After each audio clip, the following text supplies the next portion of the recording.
Live. What up, everybody? I think we're going live on YouTube. Let me go ahead and check the specs and everything. How's everything going with you, Cool? There it It's is. good.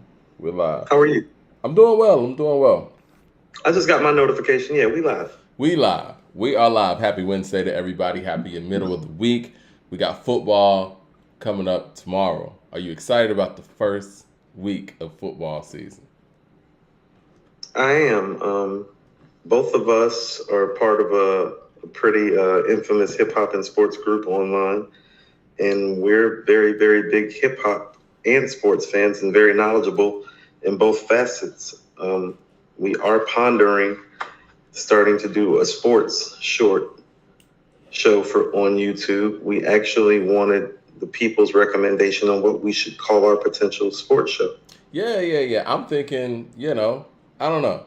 I want to hear everybody's feedback. I mean, you can put it in the chat, put it in our community section. We'll probably ask a question there too. But yeah, maybe we Yeah, can do some previews of some matchups, man, in the football and basketball season specifically. I yeah. just seen Dumb Maybe It Down in here, man. You and Dumb It Down had a debate on the Patreon, and it looks like everyone thinks that the Black Star album is a classic. So they're trumping us in that facet. I mean, according to hip hop's for the people, so if the people say so, okay.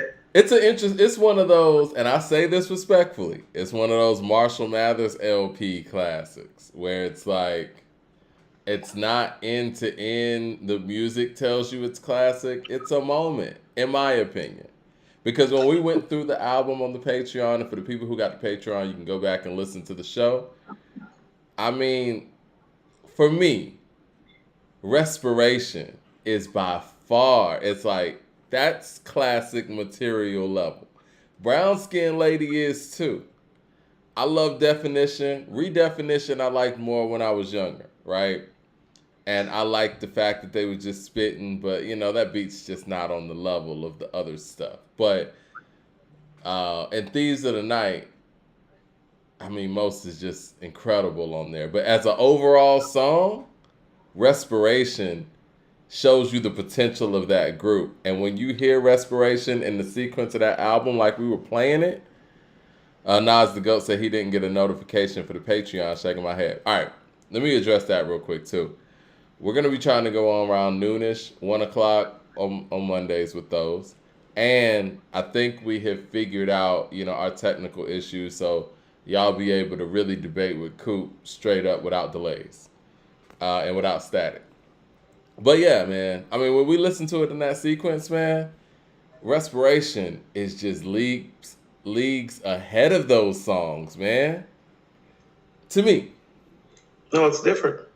And yes, I do believe the Black Star album is better than the Marshall Mathers LP. I ain't saying it's not. I'm just saying that it's one of those albums that has such a lot of skippable material, but a lot of people refer to it as classic, and I think that the classic is the moment. But yes, getting back to the sports thing. I'm sorry. I think I interrupted you in what you were saying as far as what we're doing with the sports. No, that was an excellent riff. I mean, much like the people have chosen Black Star's first album to be a classic, even though there's only 4 classic songs and just a few. Like I told you, that album exists in 4 parts: the 4 classic songs, the 4 good to great songs, then the 4 songs. It's like, and classic albums usually don't roll like that. But if the people say so, same people that say so, help us pick a sports show name. How about that? Somebody said according to sports. I mean, I think that We thought about that. That's the easy way out. I mean, we've already run that down, of course. Like, Jay Short with the super chat says, before y'all get in too deep, is Freddie Gibbs in the Hall of Fame? Crazy he was left for dead, but he might have the album of the decade so far right now. What say you? I'm a big Alfredo fan, but I know you're a huge Alfredo fan. I am. I told you. I mean, it's Pray for Paris, Alfredo, and Magic as far as this decade is concerned. Huh. Man, that's hard to put in order. Because all of That's what I'm them saying. do. And I'm going to be real. I think Alfredo probably. All right, I would go with Magic for the rhymes, production for Pray for Paris, but Alfredo does both. Correct. Yeah. That's why I'm telling you. It's like, how about this? I still play Alfredo more than I play Pray for Paris and Magic. Why so? They're just in pocket. They're just there. It's a moment. It is 1985. Scotty Beam, baby shit. No, he's pretty epic on there, man. He's epic on there. I was just thinking love about Frank Alfredo. Lucas the other day too, man. Like Benny and Freddie got to get it together, man. They sound so great together. They have two of rap's best voices. I mean, I feel like whatever's going on, and you know, it's turned into something else, obviously, with the you know, with the altercation and all that. I wish that it could have gotten to a place where they could just talk it out, man, and just work it out.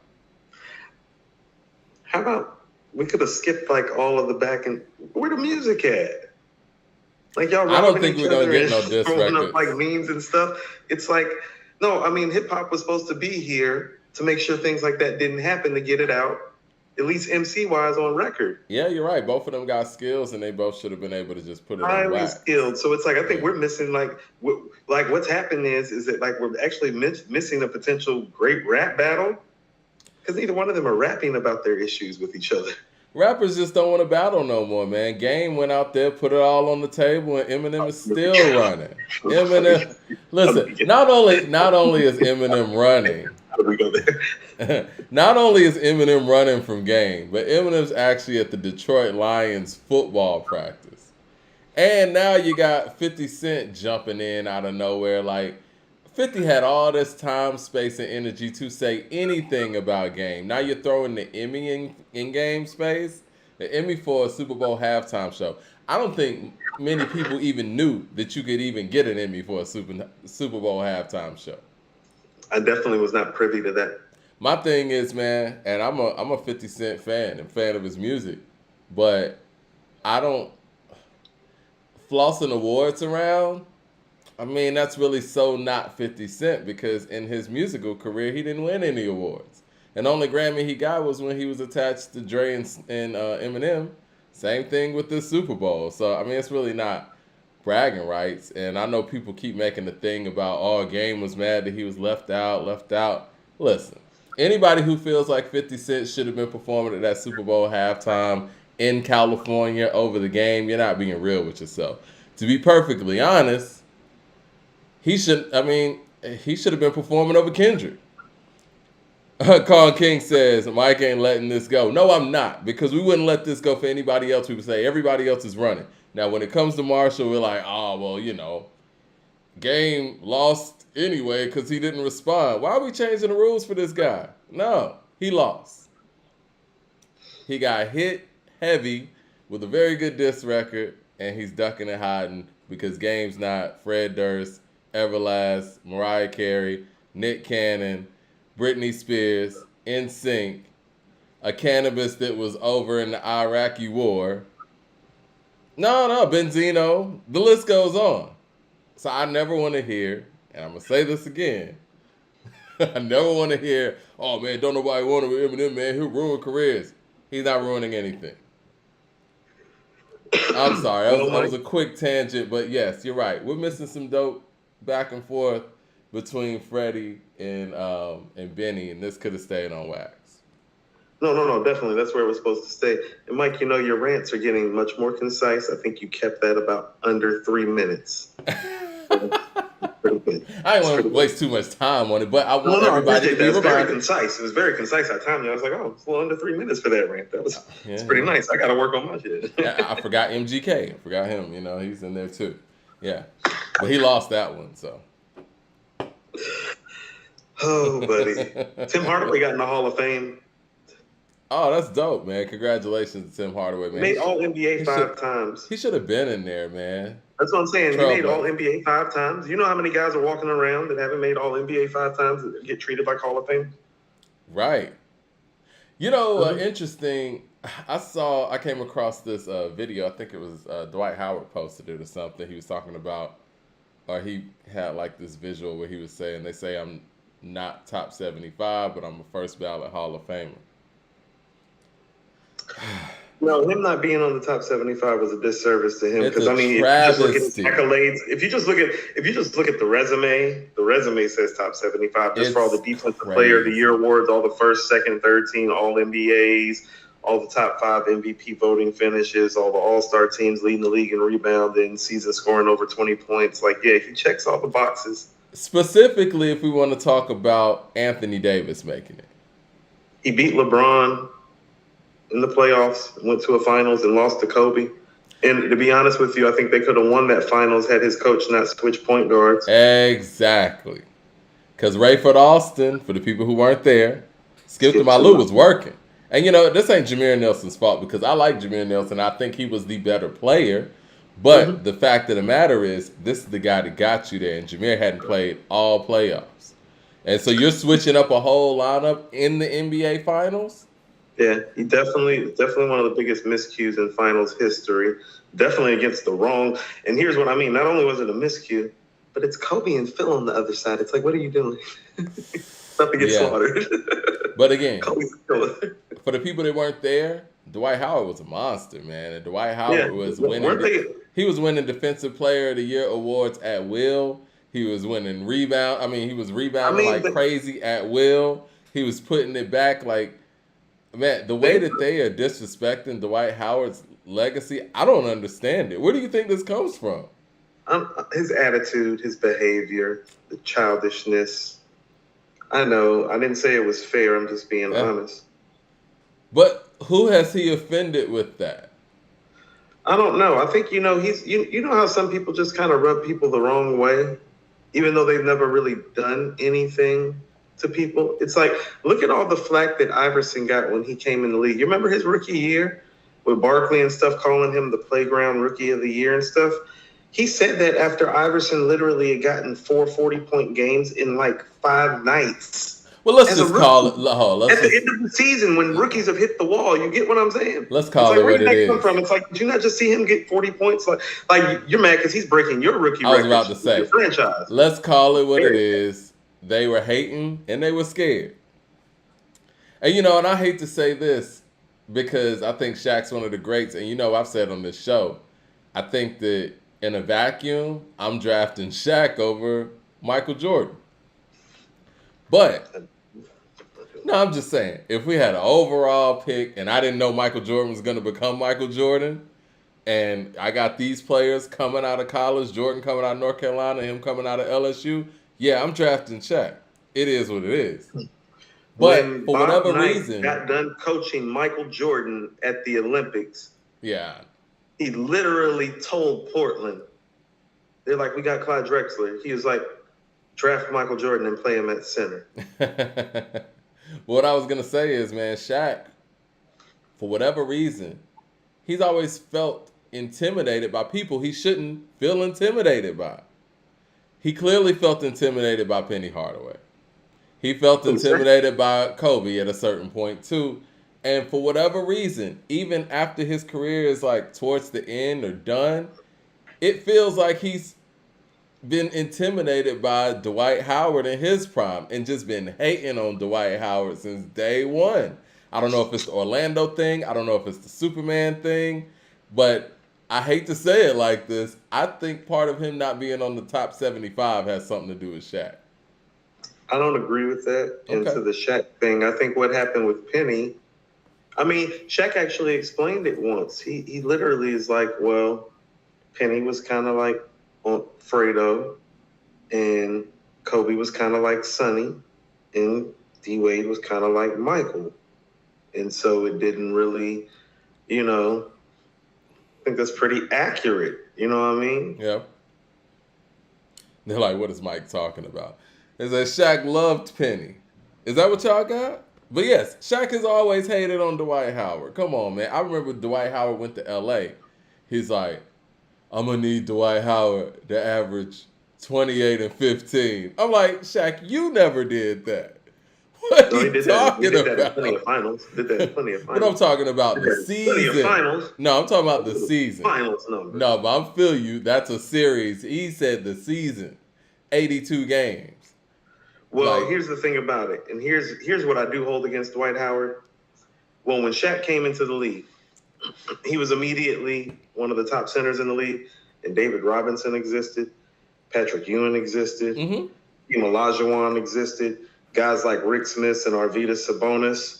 Well, Arvydas wasn't there yet. Rick Smith was there and on his way. Like, you know what I'm saying? They were legitimate centers that Shaq came in that he had to play. A lot of those old school guys from the 80s were still like lingering around. He played a lot of those guys at the tail end. He played in the old school NBA. Shaq did.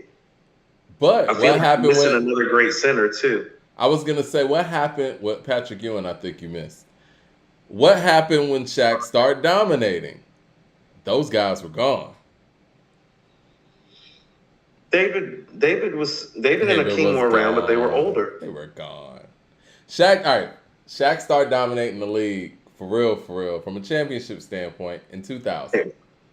Okay. 2000, right? Because he was always dominant, you know what I mean? But that's what I'm saying. But here's the thing, but by 98, Hakeem, David, and Patrick all were not the same player that they were. No. So Shaq was pretty much the best center from about 98 on. I feel you about the championship run, but pretty much Hakeem stopped being Hakeem pretty much like that last year with Barkley and Pippen. Remember, that was the last time you saw Hakeem. That was 98. That was 99. Yeah, so 99 season, yeah.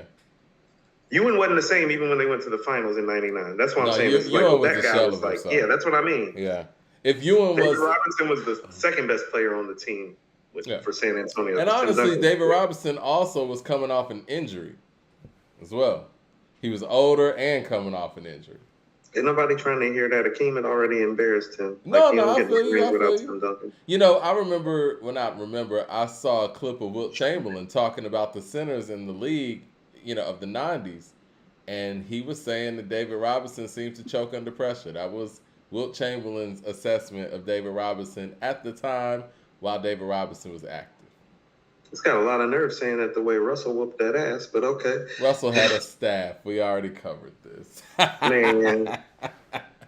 Russell had a lot of guys. Wilt Chamberlain teams, he beat those Lakers teams like Wilt. Bill Russell's last ring is on that Wilt Lakers team, I believe. That's Jerry West and Wilt on the same team, which at the time means they had 2 of the 10 greatest players of all time. Is that is that the team where Jerry West won the MVP and they lost?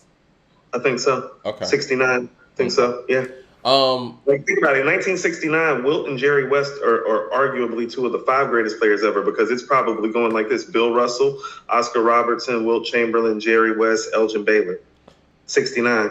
I was going to ask you if you saw that top 5 athletes of an all-time list that's going around. I think it was on ESPN or whatever. Number 5 was Serena Williams. Number 4 was Tom Brady. Number 3 was Babe Ruth. Number 2 was Muhammad Ali, and number 1 was Michael Jordan. What do you think athlete? About that? Athlete. Well, I mean, if you mean, athlete's different than sports accomplishments. You feel what I'm saying? Because at the end of the day, and I know we've had this argument before too, where it's like, Michael Vick's a better athlete than Tom Brady. No, I mean Bo Jackson, Jim Brown, Deion Sanders, people that were legendary. Well, you're talking about athleticism. Sports. I think what they mean is just professional athlete. You know what I'm saying? Yeah. Okay. Because clearly, no one's gonna say Babe Ruth's a better athlete than Bo Jackson. Come on. Well, first of all, I like that Serena's where she belongs. She belongs definitely in that spectrum. I would tell you. What about Tiger Woods? You think Tiger Woods should be in there? Yes, I would say Michael Jordan, Tiger Woods, Serena, Tom Brady. Is that 4? No, that was 3. Ali? Yeah, and Ali. Okay. Yeah. No, I said Serena. So no. Okay. Mike, Tiger, Serena, Ali. Yeah. Yeah, man, Babe Ruth, in my opinion, and I'm a big baseball guy, I think that Babe Ruth, he didn't play against everybody, so I think he's disqualified. I mean, when you play a sport like baseball, and we see how dominant, the Latin community is in baseball, he didn't have to play against black players or Latin players. You better be happy the floodgates to Cuba and Dominican Republic were open. I mean, so a whole problem for everybody. No, listen, because let's be fair about it. the Latino aspect of it would have been more problematic for the black players as well. Well, that too. I mean, I think that the black players have kind of proven that, it's kind of a balance there. But, Alex Rodriguez is a beast, or was.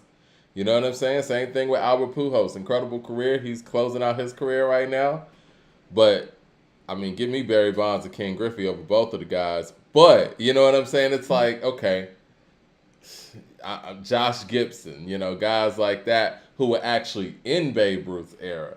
And Babe Ruth didn't play against them just simply because of segregation. So I think that he's definitely disqualified, even though he was leaps and bounds better than everybody he did play against, but he didn't play against everybody.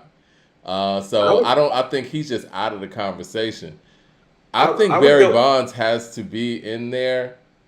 If we're talking top five, if we're talking top five, we can't put him ahead of Ali, Brady, Mike, Serena, or Tiger, just for one simple reason: the winning. No World Series. I think baseball's different though, and let me explain why. I love Barry too. I see what you're saying. He's the best baseball player ever. I'm going to say that until I'm old and yeah. Well, this is the thing. This is what makes baseball different, though, Coop. It's like you can only do when you're in the field, you can only field what comes to you. When you're up to plate, you bat, and then 8 other guys go. You know what I'm saying? It's like you can't control a game like a one-on-one sport, especially what Ali's up against, or what Serena and Tiger Woods are up against. These are individual sports. So we got 3 out of the 5 who would be in non-team sports.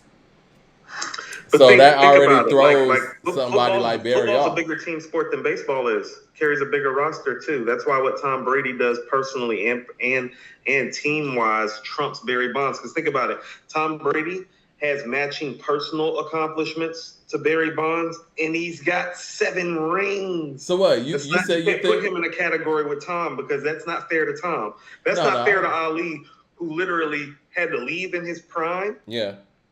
And give up his title and then come back in his prime and win and then lose it and then win it again at the end of his prime.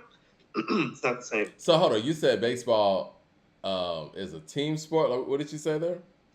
No, I'm saying baseball is a team sport. That's football's a bigger team sport than baseball is. Definitely. Because here's what I'm saying. Like for baseball to work, even when Bonds lost to the Angels, quite frankly, because Dusty Baker made a couple of poor management decisions. Bonds was literally single-handedly carrying him to a World Series. Baseball is an individual team sport. Because you can only do, when I get up to play, I can only do what I can do. And how the quarterback gets highlighted. I mean, Mike, we just brought it up. Tom Brady has 3 MVPs, but he has 6 second-place finishes. Tom Brady can go out there and... But cool. This is Super Bowl MVPs. It's not fair to put Tom with Barry when Barry hasn't won anything in this sport. Well, the difference between Tom and Jordan too, and Barry in their sports, they have the ball in their hands. You know what I'm saying? And not to mention, and this is the whole X factor that we're not even talking about. The times that Barry did get up the plate, they took the ball out of his hands. No, I told you he's the best baseball player ever. I just don't know if a baseball player is going to crack a top 5 when people like Muhammad Ali, Serena Williams, Tiger Woods, Tom Brady, Michael Jordan exist. That's all I'm saying. He might be 6 or 7. You feel what I'm saying? But not top 5. Yeah, it's very hard because they took so many opportunities out of Barry's hands, even when you do have limited opportunities in baseball. I mean, if he would have gotten half of those bats back, Mike, he'd have 1,000 home runs. For real. For real. No, for real. He'd have 1,000 home runs if he got half of those bats back. It's very sad. Willow Weston with the super chat says, Buster has spoken. We have no culture. I'm going to say this, and I'm going to speak on this when we talk about Fat Joe hosting the BET Hip Hop Awards. Busta Rhymes owes everyone, well, not everyone, he owes Black America, and Americans period, because he said America has no culture. He owes America an apology. He really does. You got your name from Chuck D, who got your name from a black football player. You got your how many budgets did Busta Rhymes get from Jamaica? Did he sign a record deal in Jamaica? Is that what happened? Not that I'm aware of. Did he put out records from a Jamaican record label and get on a Jamaican Rap City to sell his records? Not that I'm privy to. No, that is no. That It's is incorrect. disrespectful, man. Like, come on, man. At the end of the day, we know what it is. You can represent, but you don't have to put others down and disregard others and their accomplishments and what they created for you to be able to come in and make your livelihood to big up your own culture. Excuse me. You got your break on a hip hop album that is jazz influenced, the Low End Theory. You know where jazz comes from, right, Busta Rhymes? Do we not? I mean, is that no culture? Is jazz not enough culture for you?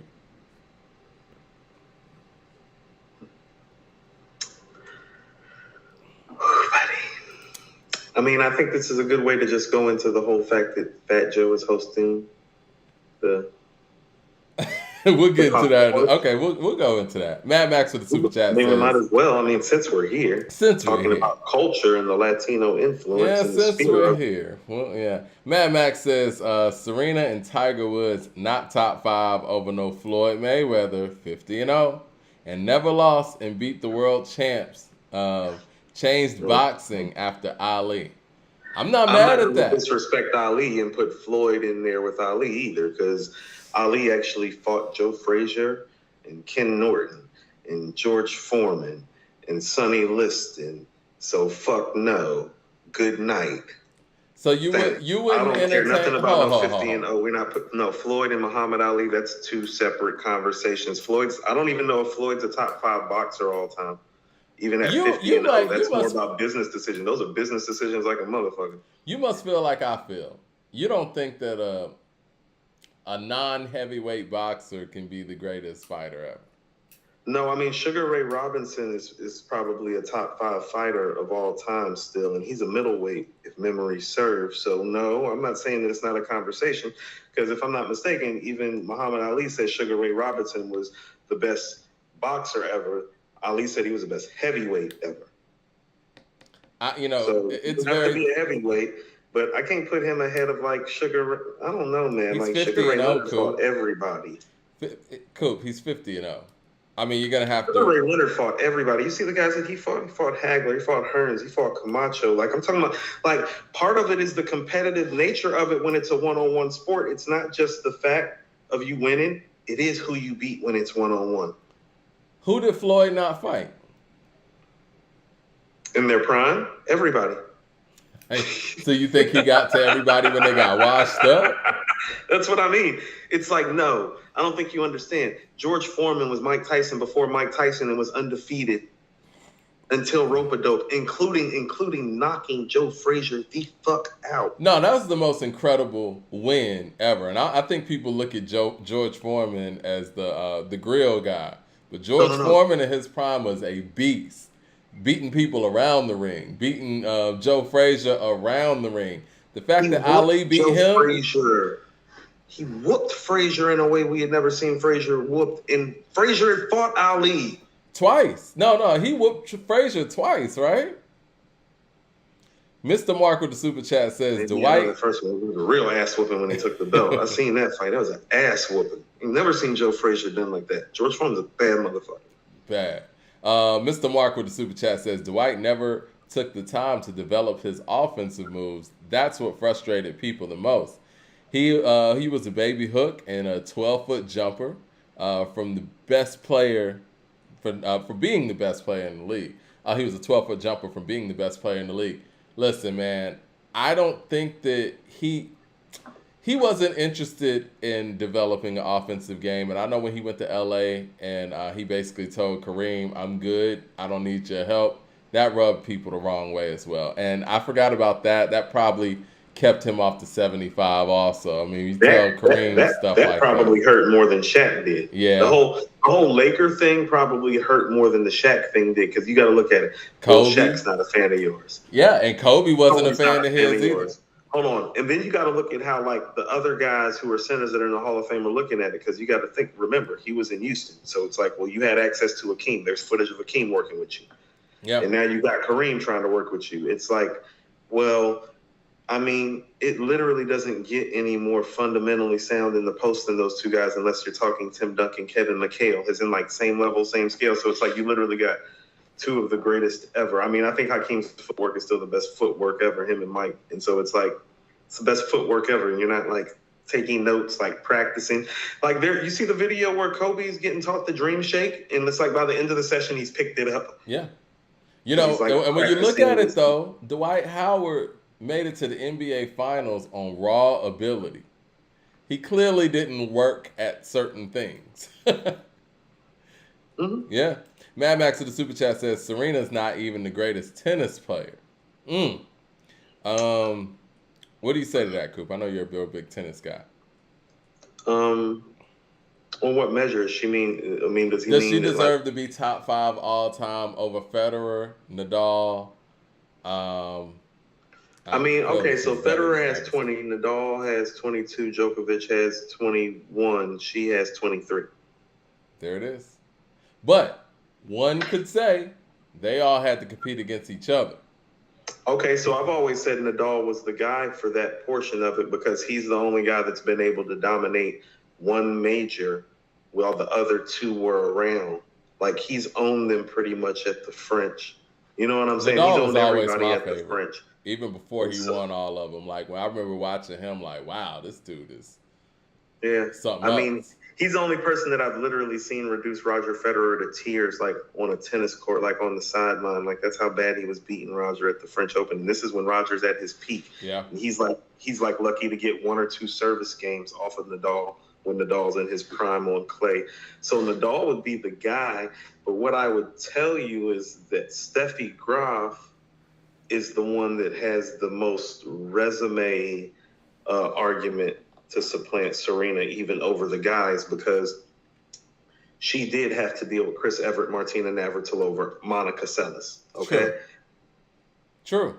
She had the greatest tennis year ever, male or female, in 1988, where she won all 4 majors and the gold medal. Steffi Swim. KC1 says, how do you explain Barry's head size change? Stop denying his PED use. Well, this is how I explain it. You got pictures from when a person's 19 and when they're 40. I don't know how old you are, KC1, but take a picture of yourself at 19 and take a picture of yourself at 40 and see how different your head size is. That's fair. No, and that's as far fair. as PEDs go, if you got that, you should have more evidence than a head size. Where's the blood test? We got over 100 people who tested positive for PEDs, and Barry Bonds isn't one of them. A-Rod's one of them. Jose Canseco's one of them. McGuire's one of them. Sosa's one of them. Clemens is one of them. Palmaro's one of them. I think that Jim Tomei is one of them, isn't it? Mm-hmm. Yeah. So where's the positive test? Don't give me some head size. Did you go up there and measure Barry Bonds' head? Or are you looking at something on TV? Go ahead. Well, and I'll tell you this. I think Serena and Steffi are the only players to have won 5 majors on all the surfaces, or it might still just be Steffi. But Steffi won 5+ majors on all the surfaces, meaning it's like where it didn't really matter where you go, she could whoop that ass. Exactly. You know what I mean? You want her on clay, whoop that ass. Yeah. You want her on grass, whoop that ass. All right? Hard court, whoop that ass on hard court. And so that's what I mean. She has the best case because she has 22 majors. And if you want to say her competition was greater than Serena's, and she's only 1 major behind. Now, also, too, here's what you have to understand. The arrival of Serena and Venus and Martina Hingis is what made Steffi retire, because she realized that she wasn't about to win any more majors. That's so true Serena too. Also has that, too. You know what I mean? Like, and Steffi will tell you, it's like she's seen Serena and Venus come and she was like, nope. Nope. CJ Kidd with the Super Chat says, love your show, guys. Would be cool to see you guys do a show with Dead End Hip Hop and PSA Hip Hop one day. Yeah, that'd be dope, man. Holler at them. Tell them to holler at us. We listen to the people. We're for it. Let's actually get to some hip hop, though. Okay, let me get through these Super Chats. Mad Max says, Floyd beat better comp than Ali beat. More world champs than anyone. So, Coop, you hating. Now, that part I disagree with, Mad Max. I do think that there is a argument for Floyd be top 5, but nah, he didn't beat the guys that Ali beat. Or fight the guys that Ali beat. That's what I'm Nah. saying. He fought Larry Holmes when Larry Holmes was like young and like great. He fought Ken Norton. Like even the fights that he lost. That's what I'm saying. Ali never ducked anybody. CJ Kidd says, who was stronger in their prime, Frazier or Tyson? I'll tell you this, Frazier fought tougher competition, but I'm going to have to go Tyson. Frazier knocked Muhammad Ali to the canvas. Yeah, I mean, Tyson didn't fight a Muhammad Ali, and honestly, I'm going to keep it real. It appeared, and it might not have been Tyson specifically, but the promoters, they were ducking Evander Holyfield. No, that's documented now. Mm-hmm. Yeah. Nas the GOAT says, who was the better in their prime, Mayweather or Roy? Roy. CJ the Kid says, Coop, how big is the gap between Akumenai and Moment of Truth? That is a funny question. I'm one of those people. He asked you. It's not as big as I thought it was as time has gone on. I was actually thinking Moment of Truth deserves some top 20-ish album consideration, like all time. That's how great it's aging. I love Moment of Truth. But I'm one of those people that feels like the gap between Akumenai and its peers is a large one.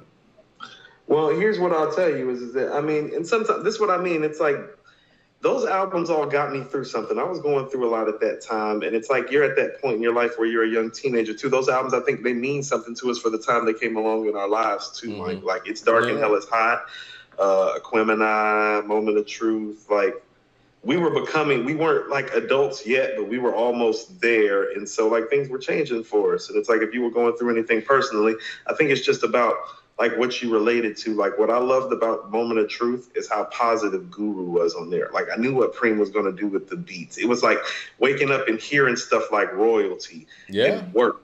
No, you're right. You know what I'm saying? You know my steez, Mike. That's still my hashtag. That's still one of my favorite rap songs. I used to wake up to that stuff. It used to motivate me. It used to keep me going. It was such a resurgence album for Gang Starr too, because as funny as it may sound, in 1998 they were viewed as like some old niggas. Like they was viewed as like old school rappers.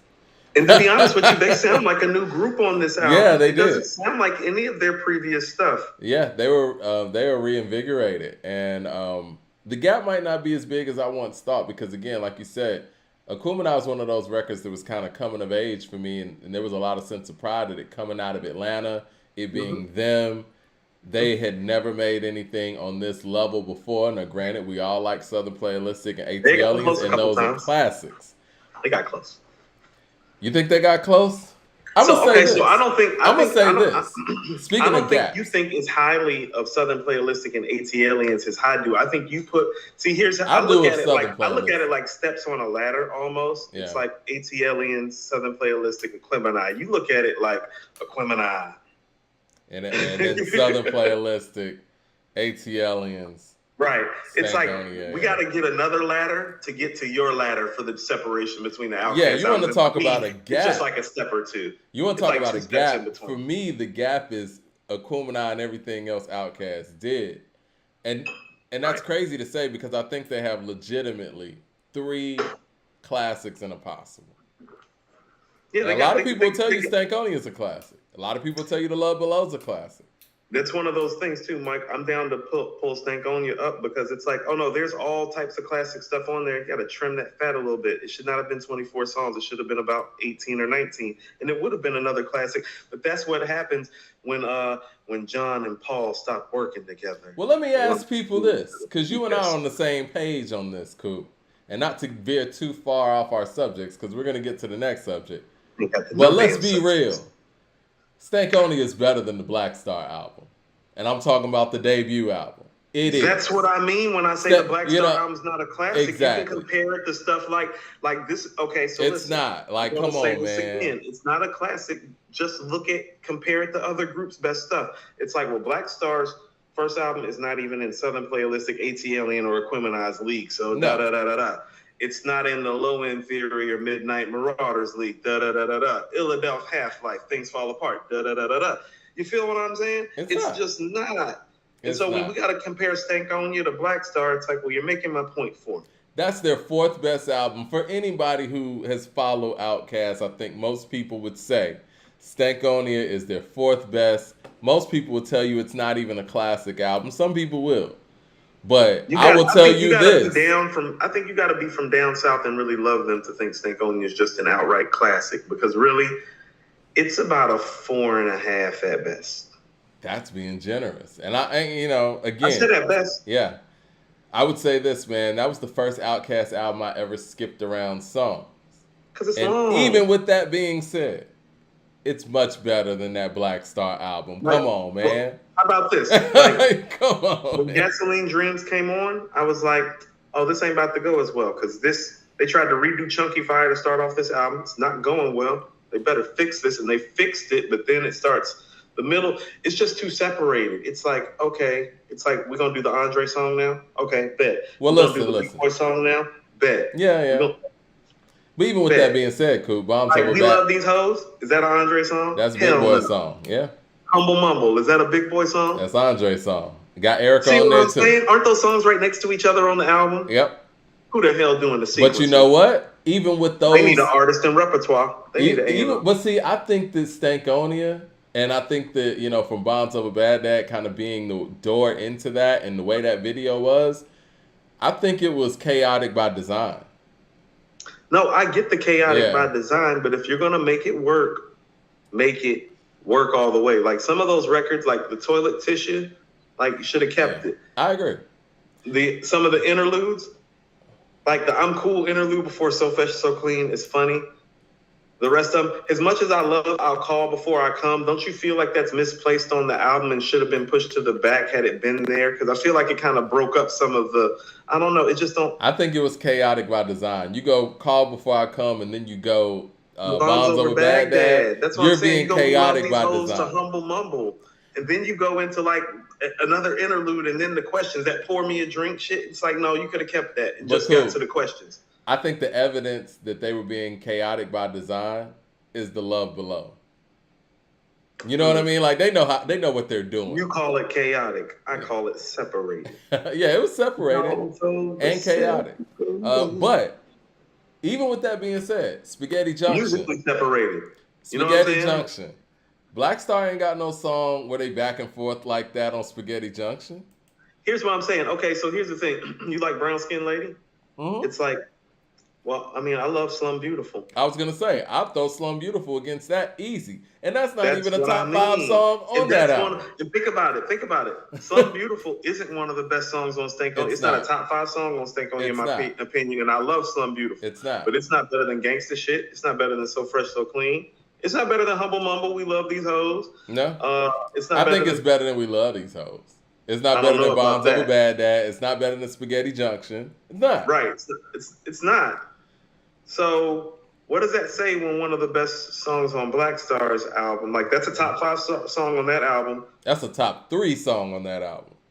And it's not even, and we can compare it to what's maybe a top 7 or 8 song at best on Outkast's 4th best album. It's like, that's why the album's not classic. And that's why I kept on saying it. And I was trying to say it nicely, like it's a really dope album. The same way Stankonia is a really dope album, but it's not even Stankonia.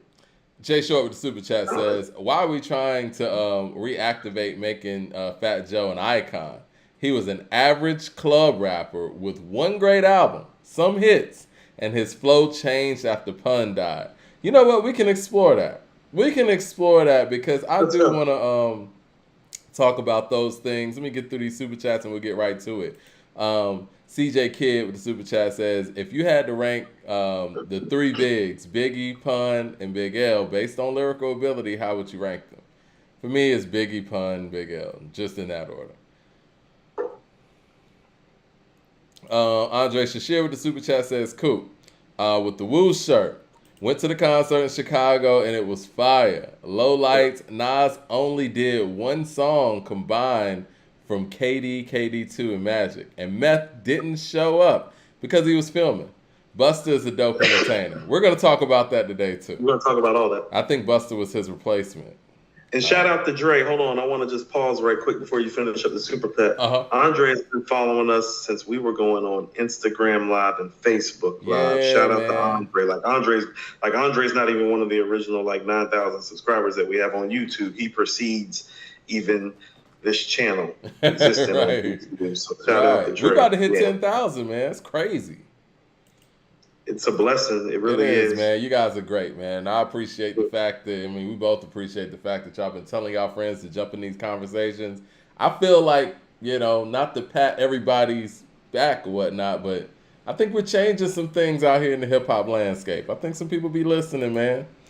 I like I feel just really blessed by the growth, Mike. I mean, look at how we're going to be hitting 10,000 like very very soon, and I mean we pulled up here. I mean, literally about a year ago. It's not like we've been on YouTube for a long time. We've only been on YouTube for about 13 months, Yeah, maybe real. 14, Yeah. right? Yeah. You're right. So Yeah. I mean, super blessed, super fortunate. That's all. Definitely. And we would like to thank everybody, man, and the Grayson. participation. Like, you guys make this show something different than any of these other hip hop shows out here, man. We're not just sitting Yeah, here it's talking the and chopping. people. It's an Like, open it is. dialogue, man. They challenge me. Like, I love it. It's like, no, I mean, because here's the thing about it. In order to challenge me, you have to care the way that I care. Yeah. You feel me? That means the people care. Like, they care enough about it the way that I do to challenge my thoughts, perspectives, and opinions. It means they care. We all You know love what I mean? hip That's hop. what's special about it. Yeah. Yeah. Mad Max says, then why does boxing reference say that, well, Floyd beat the best competition and who Floyd ducked? Pacquiao, who was on PEDs, and Floyd was older than Floyd smoked canola too. Yeah, the Pacquiao thing. Canelo wasn't in his prime yet, though. That was young Canelo. Canelo really hadn't become the fundamental boxer that he is now. That's what I'm saying. He got Canelo early. KC1 says J. Ritter Damage's Sunrise in the East is better than the Black Star album. Woo! Yes, it is. It is what it is. KC Kid says both Outkast and Tribe have 6 albums. If you match the albums up against each other in order of release, who has the better discography? Man, I think the most difficult one is matching up Outkast's debut with Tribe's debut, and I love Tribe's debut, but I think that Cass got the debut argument. I think Tribe has the sophomore argument, and I think Cass has the third album argument. Yeah. But then Tribe keeps going. Mad Max says a lot of people just mad because Floyd was so much better than his competition that he made world champions look silly and went up mad divisions and never lost. I got to give him that, though. These guys that we thought would beat Floyd, it's like they get in the ring with him and they don't look like the same fighter for whatever reason. He's the best defensive fighter ever. If you want to give him a moniker, he's definitely the best defensive tactician ever. But this is what I mean. It's like this. How can he be the greatest of all time when he doesn't even have like knockout power in a sport that quite frankly is a savage sport where part of it is trying to knock somebody out? But the point of the sport is to get points and to, and not get hit. I get all the technical tactician part of it. I mean, there's just... Tony Gwynn, he did what he was supposed to do. This is what I mean. There's something about the fact that Serena won a major with a kid in her belly. There's something about the fact that Tiger Woods won a major with a broken leg. There's something about the fact that Tom Brady was down 28-3 to the Atlanta Falcons. That's true. Oh, man, with the There's super something chat. about the fact that Michael Jordan scored 38 points with food poisoning in Utah. There's something about Muhammad Ali having to take a 4-year break. Show me where Floyd belongs in the sentiment of these people with everything that I just said. I think that's fair. Good night. Our man with the super chat says, is Goody Mob still standing better than Black Star's album? That was also released in 98. That's a good question. That's a good question. That is a very good question. That's an excellent question. The thing about it is we get so caught up in debut albums, and I know at least for me, when it comes to Goody Mob, I've said on the show over and over, Soul Food's the second best album to ever come out of this city, in my opinion. And I think Soul Food's so great that I sleep on the greatness of Still Standing as well. You know what I mean? And so, once again, with this Black Star album, it's the magic of a debut album. Not to mention, we never had anything to follow it up and compare it to. So it gets elevated because it's so isolated. I don't know if it's a better album than Still Standing. I'm leaning towards no. I'm leaning towards no. I'm thinking about Black Ice. I'm thinking about They Don't Dance No More. I'm thinking about the song with Cool Breeze, The Damn. I don't know, man. Oh, let's hit the damn. Yeah. All the divas go chill. Yeah, and I could put Brown Skin Lady and Beautiful Skin Beautiful up Skin. against each other. Actually, I think Beautiful Skin might be a better song. Some Beautiful is comparable. I think Beautiful Skin is better. I think so too. Skin Lady. I think so too. Just me personally. Now, I wouldn't be mad if somebody went the other way. Because the hook is more personalized to the theme. Yeah, my sister, loving friend. Yeah. All right, we got Non-Plus with the super chat says Respiration is better than any Outkast song. It's not better than Bombs Over Baghdad. It's not. It's not better. And I'm just going to keep it to Stankonia. I'm just going to keep it to Stankonia. To say it's better than any Outkast song is ridiculous, but I'm just going to keep it Stankonia. It's not better than Skew It on the Barbie, in my opinion. Huh? It's not better than Elevators. Like I can just go through the singles that it's not better than. It's not better than Southern Playlist of Cadillac Music. It's not better than Benz or Beamer. It ain't better than Get Up, Get Out. Benz or Beamer. It's blasphemous. It's not better than Get Up, Get Out. It's definitely not. It's not. CJ the Kid says, I'm going to stick to the topic next time. You guys are breezing through these questions like crazy. Yeah, no, it's all good. We're going to get to some more. Not a problem. We just got to get to this Fat Joe thing. Let me get all right, we're good now. We're not going to be on this Fat Joe thing for long. We can be short and quick about it. Because here's the thing about it. Can we go ahead and jump to it, or you got something you wanted to transition into? I was just going to go ahead and jump to it. Fat Joe is hosting the BET Hip Hop Awards, and I think this is noteworthy. I think everybody knows what's going on with Fat Joe's sentiments about Latinos are half and half created hip hop with Black Americans and whatnot, and I think that BET's selection at this juncture is really interesting. Mind you, all the BET Awards, BET Hip Hop Awards, and Soul Train Awards, the BET airs. I think Fat Joe will be the first non-Black host in BET's history. So the timing of this is very interesting. You call it interesting? I'm going to call it interesting. Here's what I call it. Go ahead. The media is whack. I think that he is so whack. Black media is so whack for doing this. This is not at the same level, but this is the problematic nature, under and overtones that kind of like flamed that whole East Coast, West Coast thing once upon a time. This is that same train of thought. Yeah. It's not the same thing going on, and so I'm not trying to juxtapose it that way. They're putting lighter fluid on this. Of the passive-aggressive behavior of the media to make it seem like they're not fanning shit that they know that they're fanning. They're putting lighter fluid on this topic, unfortunately. Yeah, because they want everybody to come to the barbecue. They about to have a cookout. This is their thing. People, and we've talked about this on the show before, people don't care about these award shows. And I feel like to bring interest to their award show that, honestly, because at the end of the day, hold up, they're saying that the stream quality has been automatically lowered because of the internet. Do you see me still? I see you fine. Okay. Yeah, I don't know what Ecamm is talking about. I think BET might be cutting us off. But anyway, thumbs up in the chat. Thumbs up in the chat. They up in here. So I feel like this is an attempt to get people to talk about their award shows in ways that they probably weren't before. Because the problem is that Fat Joe hasn't even, well, first of all, that 50-50 thing, he's been debunked on every level on that half and half thing, right? And he has not come forth and said, you know what, my bad, I misspoke. He hasn't done any of that. And then even with that going on, BET names him the host of the BET Hip Hop Awards. Come on, man. That's very disrespectful, BET. I guess they want people outside with picket signs and all that shit and talking about. We're not going to do any of that. Get picket signs. Those are gang signs. I'm just not going to watch it. I'm just going to be honest. I'm just not going to watch it. I haven't been watching.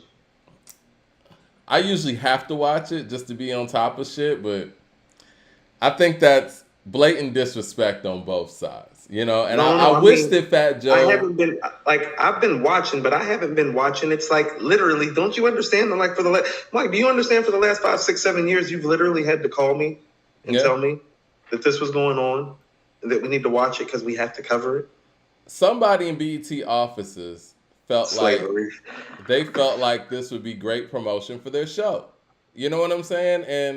And I agree with you. I think it's in poor taste to sit there and throw lighter fluid on a situation that's already, in many people's eyes, divisive. When I don't think it's divisive. It's just people claiming what they created, right? And it should just be a regular, healthy debate. And if you can debunk the debate, you debunk it. But some people really get emotional behind this, and to sit there and name the person who started this whole discrepancy, via social media, the BET Hip Hop Awards host, you're trying to insert yourself into it and you want these talks to continue. Especially since the fact that Fat Joe never went out there and said, you know what, maybe I was, overstated the creation percentage. He didn't say any of this stuff. He doubled down on it. I mean, he's entitled to his opinions. Doesn't make it factual. What's her name? Who said this? One of them politicians said this. You're not entitled to your own. You're entitled to your own opinion, but not your own facts.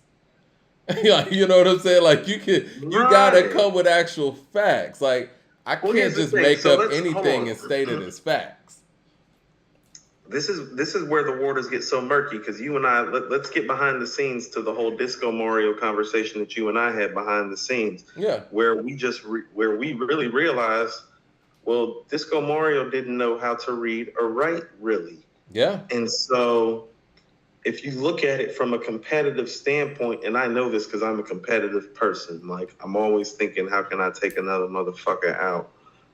Like, it's just in my nature to think that way. I'm competitive like that. Even when I parent, I have to try to let that part of me die, like to be like the appropriate parent. And so if the other cats who are trying to do what he's doing know that if he can't read or write, well, what's the quickest way to kind of usurp them and garner attention to yourself? Draw up a flyer.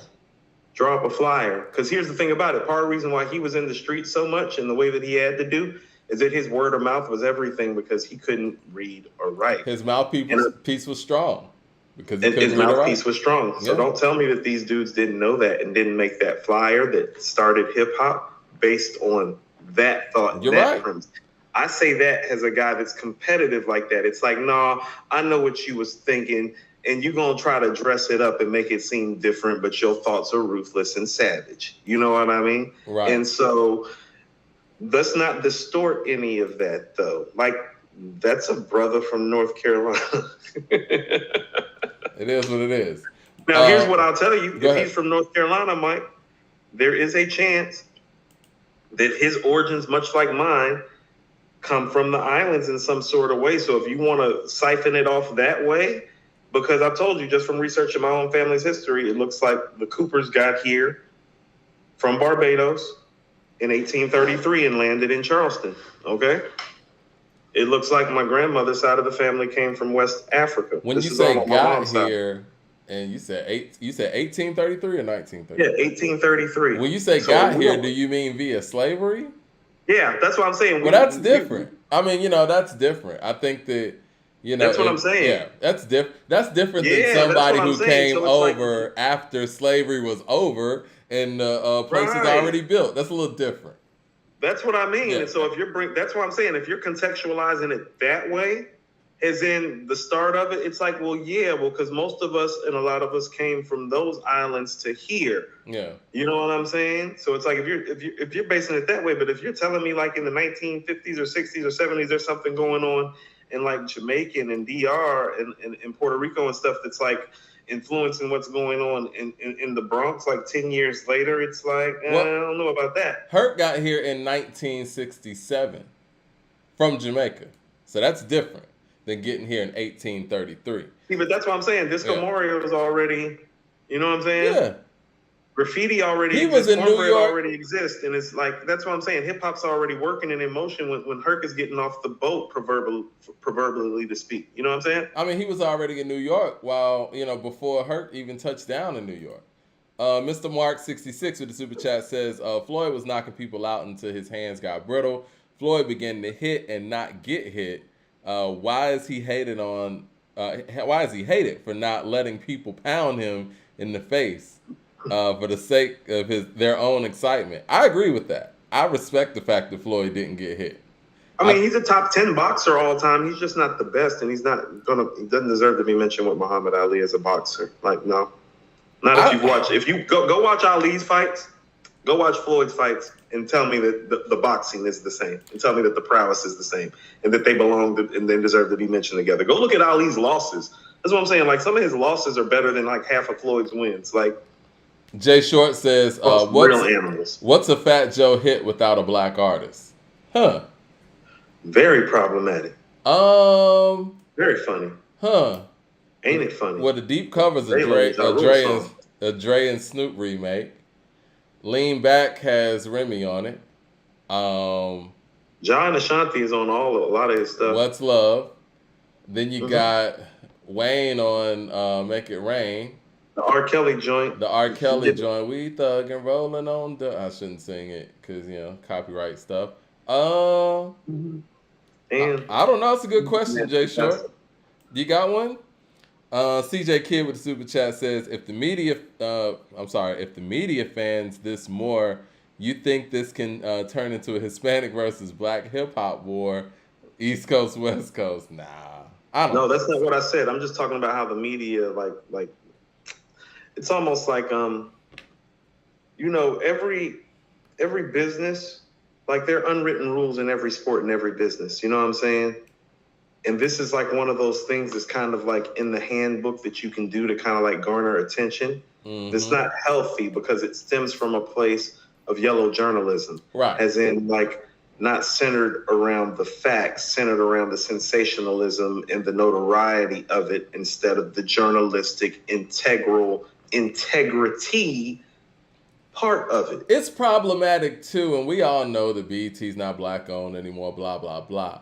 But to have a network called Black Entertainment Television to be doing this and taking this side of it, that's problematic, man. That's crossing the line. Let's call it MCET at that point. Multicultural Entertainment Television or Network. I mean, because if MTV did this, I'd be like, that's fucked up, but I'd be like, whatever. But the fact that BET's doing this, and as much as BET has inspired me growing up and stuff, BET's done. Officially done.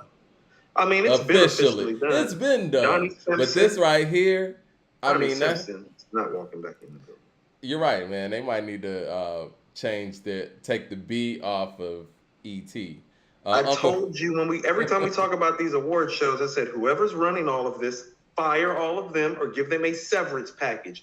Find some sort of upscale position for them that doesn't revolve around them having their hands or their pulse on any sort of the media and the culture, and go find the 20, 25-year-olds in the building. I think they got 20 to 25-year-olds in the building. They wouldn't even know this was going on.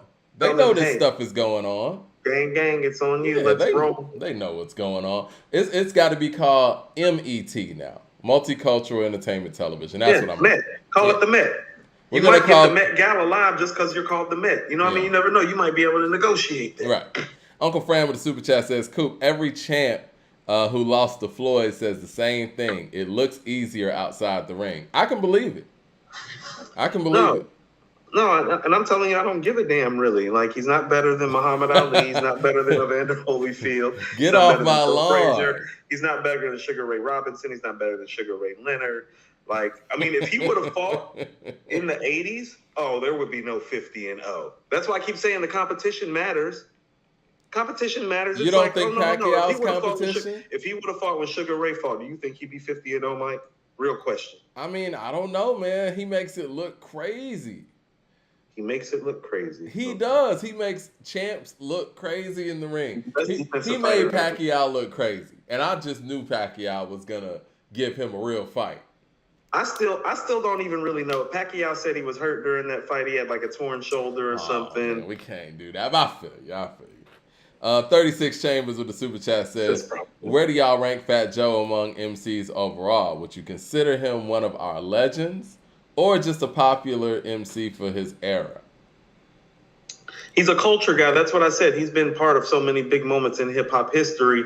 he's part of the culture. He's from the Bronx. Like, he's on KRS-One's early albums post BDP. Like, you know, this is what I'm saying. I don't mean to cut he's you an off. important culture guy. He's an important culture guy as far as like in his era, like from pretty much from about 90 to But you know what that sounds like to me though, Coop? Because he was in the Cream video, right? He was in, like, Fat Joe was everywhere. He's friends with Bone, all that stuff. That sounds like the same stuff that they were saying a couple of weeks ago about Puerto Rican participation in hip hop. Yes, you were on the wall and, you know, cutting hair in the Cream video. You're not Raekwon and you're not Inspector.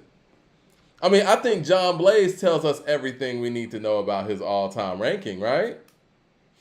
I mean, no, but he spoke about how putting Pun on, and Pun being the first Latino MC to go platinum, and how important that was. So that's what I mean. He's still important to the culture, and he's been there for a lot of big moments that is important to the culture. Okay, all right. He just happens to be Latino. Those moments are there. He is tied to KRS in the Bronx.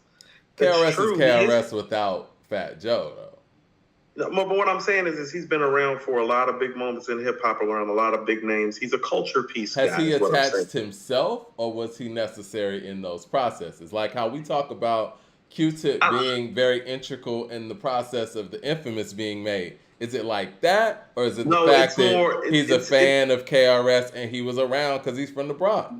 Right. It's more, he's more like Joe was more of a street dude early on, and so he speaks more to the soul of hip hop being in the streets, and that street dude like making it and converting himself from the street life truly to the rap life. Like he really was like the extorting, like stick up a nigga type. You know what I'm saying? So it's like when you're that dude and you're around the rappers and you're transitioning, like he's actually, that's what I mean. No, that's part of hip hop, because part of why hip hop was put here was to take the angst in the inner city and take some of the violence and some of the illegal activity and to transform it into something positive. Joe's career is a moniker of that, actually. Okay. So what would you say are, all right, let's just say Fat Joe's 5 most important things that he contributed to hip hop. Since we already know he's not like a top tier MC, lyricist, or whatever, you say he's a culture guy.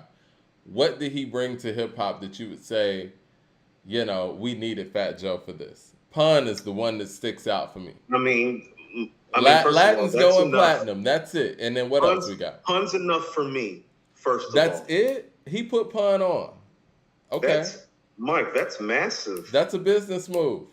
Pun, I don't think that was business. I think that was business and personal. Okay, that's what I'm saying. That was personal and business. He's the first Latino rapper to go platinum. That's real. I agree with you're saying, but Coop, is that for the culture or his culture?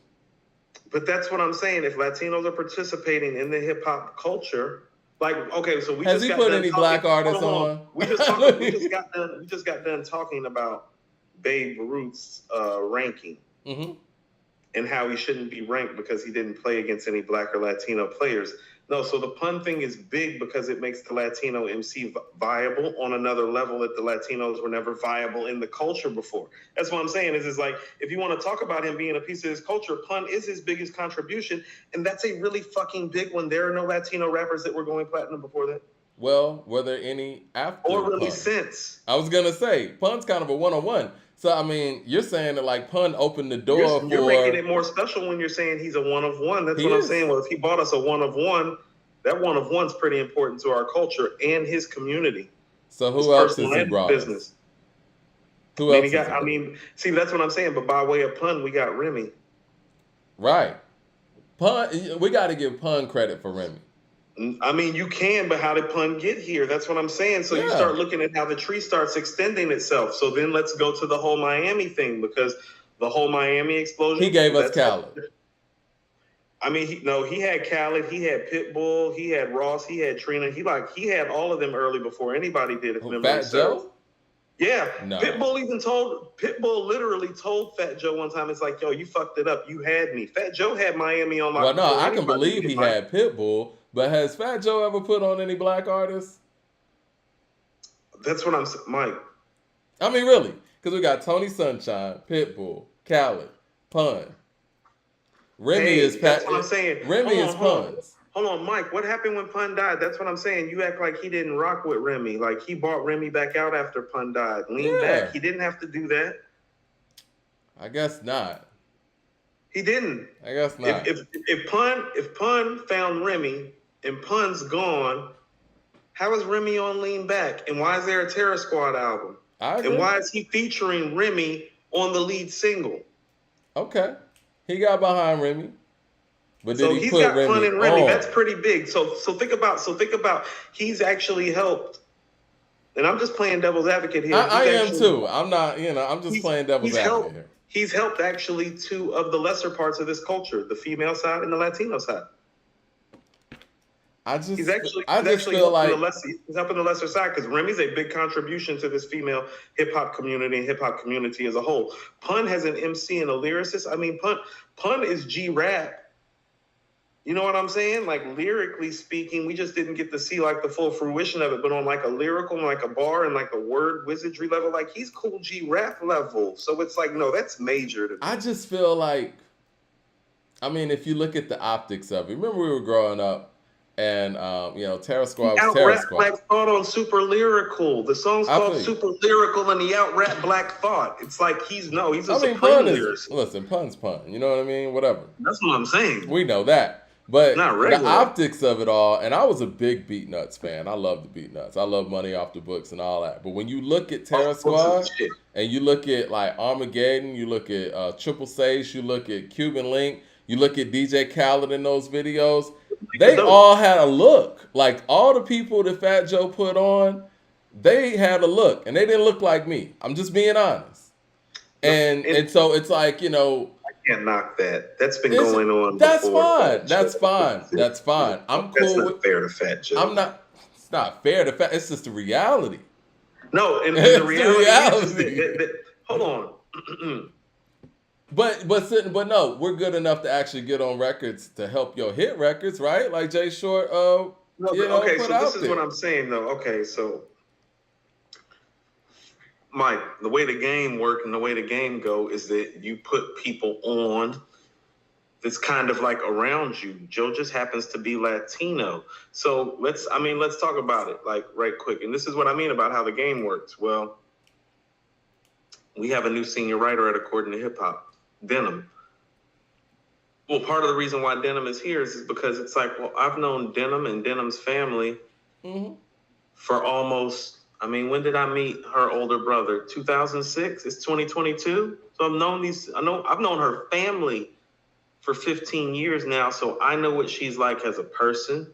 You know what I'm saying? We've had in-depth conversations about a multitude of things. I know what some of her struggles look like. I know what her family looks like. I know what her makeup looks like, in addition to the fact that it's like, oh, well, I know that she's an MC and a writer. She stunted on my ass on a cipher we did together. So I know she's nice. And I know that she can write. Like, I know, like formally has a journalism degree, but as an MC and is from the Bronx. So it's like, well, she checks a lot of boxes, but part of why I thought of her and part of why she's here is because it's like, well, I've known her and her family for 15 years and I know how they are and how they roll. You feel what I'm saying?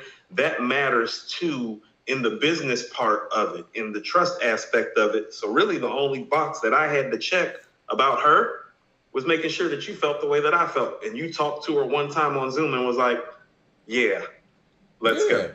Yeah. Right.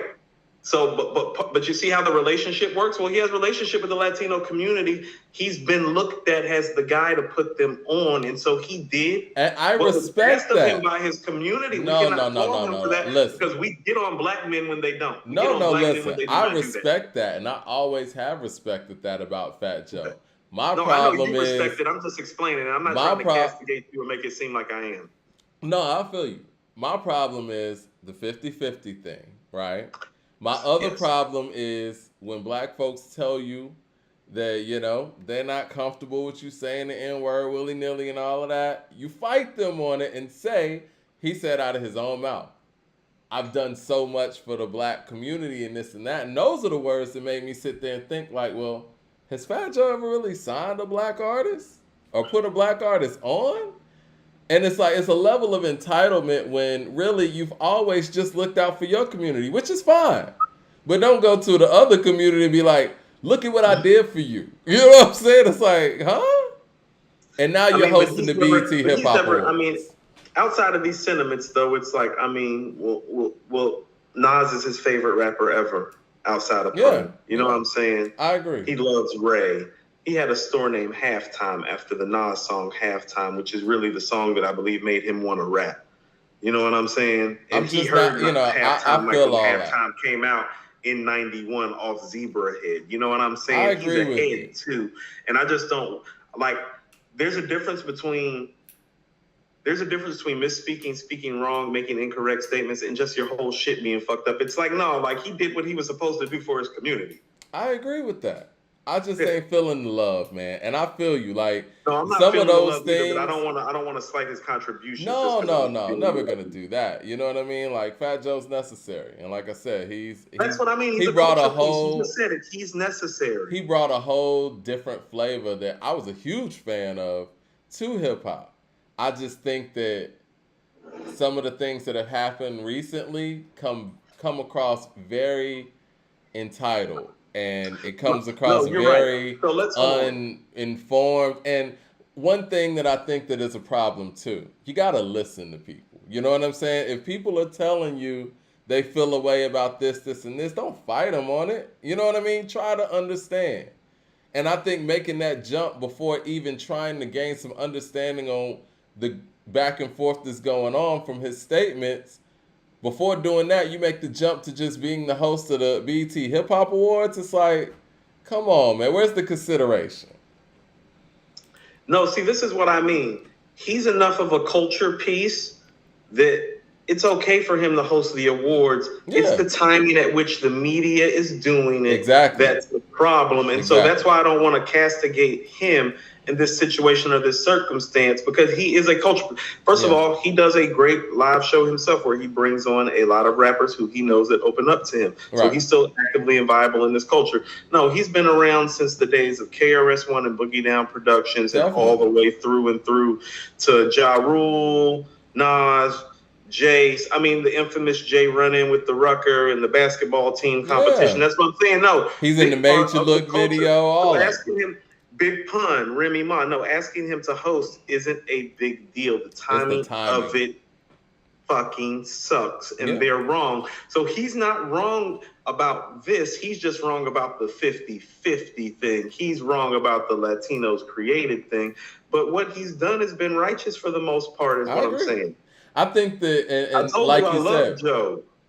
I love Joe too. I don't love a lot of dudes that's like been in this rap shit. I don't like most of them, to be honest with you. No, I love Fat Joe. It's just he's wrong about a couple things. Got to correct and clean a couple of those things up, but his contributions are real. And I don't want people to take my energy for, the fact I don't like Fat Joe. I like Fat Joe. You know what I'm saying? I think his contributions in hip hop are, well documented. I just think that when you allow others to use you, like you said, the timing is super bad, and they know what's going on out here. They know what they're doing. Yeah, it's like when you allow others to use you like that, you kind of got to step in and be like, you know what, I don't think this timing is good. Because I know, there's this whole narrative out there that men, black men specifically, hate on Russell Wilson because he's a good guy. No one has a problem with Russell Wilson being a good guy. We think that sometimes he gets used against, used by his wife against her ex. And guys look at that like, come on, man. Like, you can't let that happen. Can I tell you what the real problem What's that? With Russell Wilson is? It's not us and how we view him. It's the fact that, quite frankly, a guy like that usually doesn't get the girl like that, because that girl usually likes the loser or the asshole or the motherfucker. Okay? We ain't what's wrong with Russell Wilson. Black women are, and how they treat black men who behave like Russell Wilson, as in a nice guy, as in dutiful, God-fearing, attentive, like the good guy. No, you like you a motherfucker and a sorry one. So it's like black men aren't the problem with Russell Wilson and Russell Wilson's perception. Black women are. Quote that. Tell them I said it. Tell them I said that shit twice. Mad Max in the super chat says, man, I'm far behind on these. He says, Sugar Ray Robinson fought tomato cans. Let's see. Let me get to some of these other super chats. I know we got some good ones. All right, Born King with the super chat. Shout out to Born King in here. He said, this is white supremacy poking at us black Americans by making Joe the host of the BET Hip Hop Awards. That's what it appears. I think, let's see. People got fuck with Russell Wilson. He taking care of his kids. He taking care of his woman. He out here doing his job at a high level. Think about it. He's one of the best at what he does. Straight up. He's my quarterback. A lot of money. He's my quarterback on fantasy football. Man. He takes care of his kids. He takes care of kids that don't belong to him because he's the type of man that knows how to love another man's child. He has a beautiful wife who he actually listens to and dotes upon. What the fuck is wrong with Russell Wilson? Sign me up. Sign me the fuck up. Mr. Margaret, the super chat says, Floyd never got his ass whooped. Other greats did. Yeah, man, it's problematic when it comes to Floyd, man. It's hard to refute his greatness. CJ Kidd says, who wins in the verses between NWA and Wu-Tang Clan? Solos included. Dang, that's hard. That's hard. I'm going Wu-Tang, but damn. Because if solos are included, you got Cube stuff that's included. Nas the GOAT with the super chat says, who wins in the verses between DJ Drama and Khaled? I just don't know what could be played.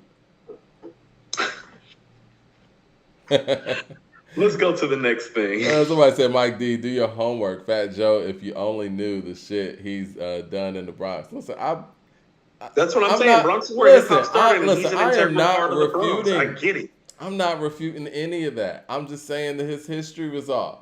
50-50 is just not accurate information when it comes to the created part of it. Regardless of what Fat Joe's done in the streets, this, that, and the third, it's just not accurate. You know what I'm saying? And when we talk about actually putting, black artists on, give me some names. I mean, I'm just being real. Like, I gave you Remy. That's Pun's artist. But you're right. He picked up Pun's artist and kept it going. A couple times picked Remy up as in after Pun died and after prison, as in at her lowest moments. Joe was there, and she'll tell you that, and that's part of why they have a relationship, even though they've fallen out before, is because even she recognizes, like, well, really, that motherfucker came and got me when Pun died. That motherfucker came and got me when I got out of prison. She's all the way up with him, isn't he? Yeah, but look, let's look at it like this. He even got Remy. I'm gonna give. He's done more for Remy than Pun has, is what I'm saying. So even though she got brought to the table via Pun, Joe has been the one that's made it crack. Pun wasn't here to make it crack for Remy. No, you're right, and I got to give him a lot of props for that. But let's not act like Remy didn't hold her in either. Like, Lean Back's not the same without Remy. No, Remy's there because Remy deserves to be there, but that's why it's important. If you look at, like, how about this? I know a lot of cats that get called bosses that haven't delivered to MCs the caliber of Remy and Pun to this culture. That's factual information. Jay Short with the super chat. That is factual.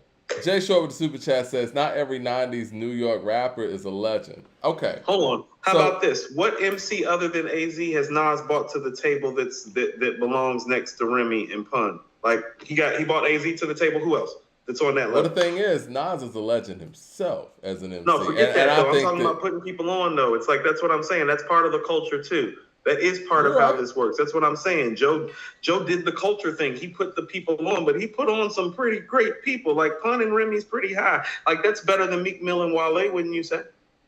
Didn't Ross put them on, so to speak? Or kind of like really help put them out there? Yeah, that's definitely better than that tandem. Right. But see, these people that you're talking about have solo careers that far exceed Joe's solo career. Where would you say Joe is? Joe. They're better MCs than Joe. Is Joe a top 30 MC all time?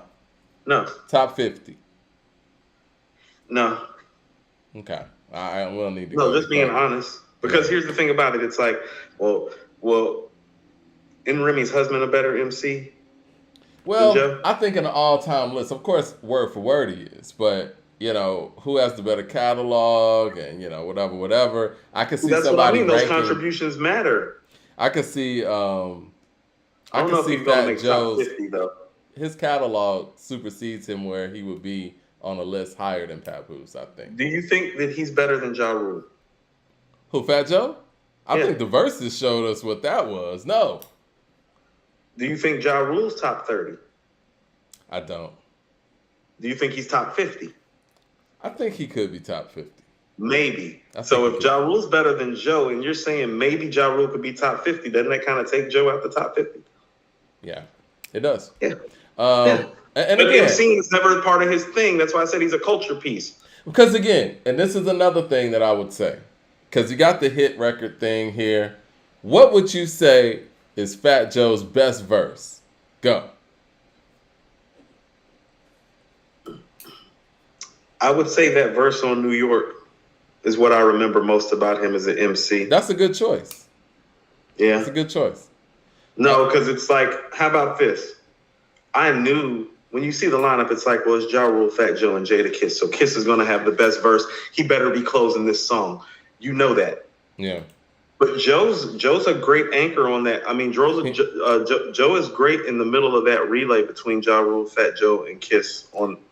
And the whole line, now I'm killing them hard. Niggas saying I must have found puns rhyme book. No, that's how niggas was talking around. And that let me know. And that's what I mean. That verse is great because when in saying that, he let it be known that, hey, haven't always been the best MC.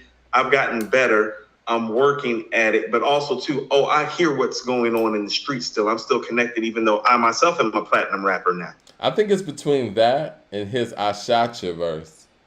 That's where I get out my head. That was what I was going to get out my head. I love So Much More, even though it wasn't the hit I think it should have been. But I really love Safe to Say. The Just Blaze record that's on that album.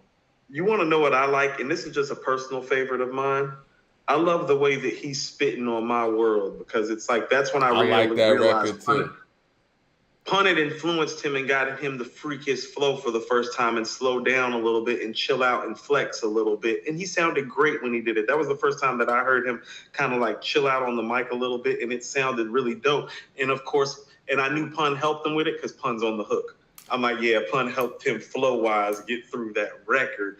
And so, yeah, no, he's got some stuff, and Joe is dope. I don't think he's top 50. I love the Don Cartagena album. I love Me too. The title track. I love Crack Attack, Gangsta Shit, Crack Attack, John Blaze, My World. Yeah, there's stuff on there. Even what was the record, the album that he put out? I think it was Independent, and it had that song. Thank God for that. Why? It was a DJ Premier record. Sorry, guys. Who is calling me? I can't even see this. I apologize. Doing a show. Gotta respect the show, guys. Hold on one second. I'm trying to FaceTime me and everything. I'll say something in a second. But anyway, I love the Don Cartagena album. And Me too. I think it is, some people can say it's a classic. The record that I was also thinking about was, that Thank God for That White. You know what I'm talking about? I know what you're talking It was about. on the, I think it's like. I like Jealous Side or One's something. Envy too. Jealous One's Envy is a good one too. He has a really good catalog. That's what makes it really difficult. Respect Mine with Raekwon. Yeah. Yeah. 007 with the super chat says Pun was trending top 5 based off of talent. Gone too soon. LP with the super chat says R.I.P. Pat Stay, battle rap legend through and through. The best writers of this generation, all are battle rappers. He was very impactful. I'm gonna be honest, man. And rest in peace to him, and prayers up to him and his family, or to his family, excuse me. I never heard of him, man. I need to get more acclimated into the battle scene. It's just so much hip hop going on, man. Like I don't think I'm really acclimated into the battle rap scene as much as I should be. It's fair. Did you hear of him or? No, because I haven't even. That's why I was like, that's fair. Because I'm going through the recall of my brain, and it's like. But it seems like everybody had heard of him, Man, people are killing me in the chat. Says, stop it. Joe is hip hop. Yeah, but it's the timing. And I agree with Coop. And again, we're both playing devil's advocate here to have a discussion because these are things that people are going to be talking about. So we want to be able to bring on all points of all sides. Let me get to some of these other super chats because the chat is going crazy. Cool. Let's move to some of a couple of these albums right quick. You were telling me about the Mock Homie album. Yeah. I like this it is a a lot. series he does with God Fahim. I hope I'm saying that right. This is the 4th installment of their series. But you can go ahead and get to the super chats, and then we can talk about the mock and talk about the sauce for a minute. Okay. Colin King with the super chat says only built for infinity links on the way. I want to talk about that real quick. No, because it's not going to be quick when you do it. Okay, well, we'll go to that next because we are going to talk about Raekwon on this show too. So I guess we could talk about the Mock Homie, and then we can kind of go into that as well, along with the Sauce Walka, and then really go into the Raekwon from there if that's cool. Yeah, that sounds good. Or we can go into the Infinity Links and then transfer to Raekwon. That's what I mean. Yeah. Man, I'm so behind on this chat. I'm almost there, Coop. We got 007. Shout out to 007, our guy. He said, Coop. Shout out. He said, Coop being the rap king and then bringing AZ to the game is enough. Joe low key has a great album cuts. Hope y'all got ATL tickets. Wu-Tang Forever. Got to get those tickets. Wu-Tang Forever. CJ Kid with the super chat says, don't forget Dre's albums when considering NWA versus Wu-Tang. Yeah, you know what? When you put Dre albums in there, I think I'm switching my pick. I'm going NWA. No, because this is what I'm trying to say is like, well, no, because like the Purple Tape Enter the Wu-Tang are better than the Chronic and Death Certificate. So you're not going to win. Because then I'm going to hit you with Liquid Swords and Supreme Clientele. And you're going to lose. You only got 20 songs. That's what I'm saying is like, only thing you're probably going to win is Chronic 2001.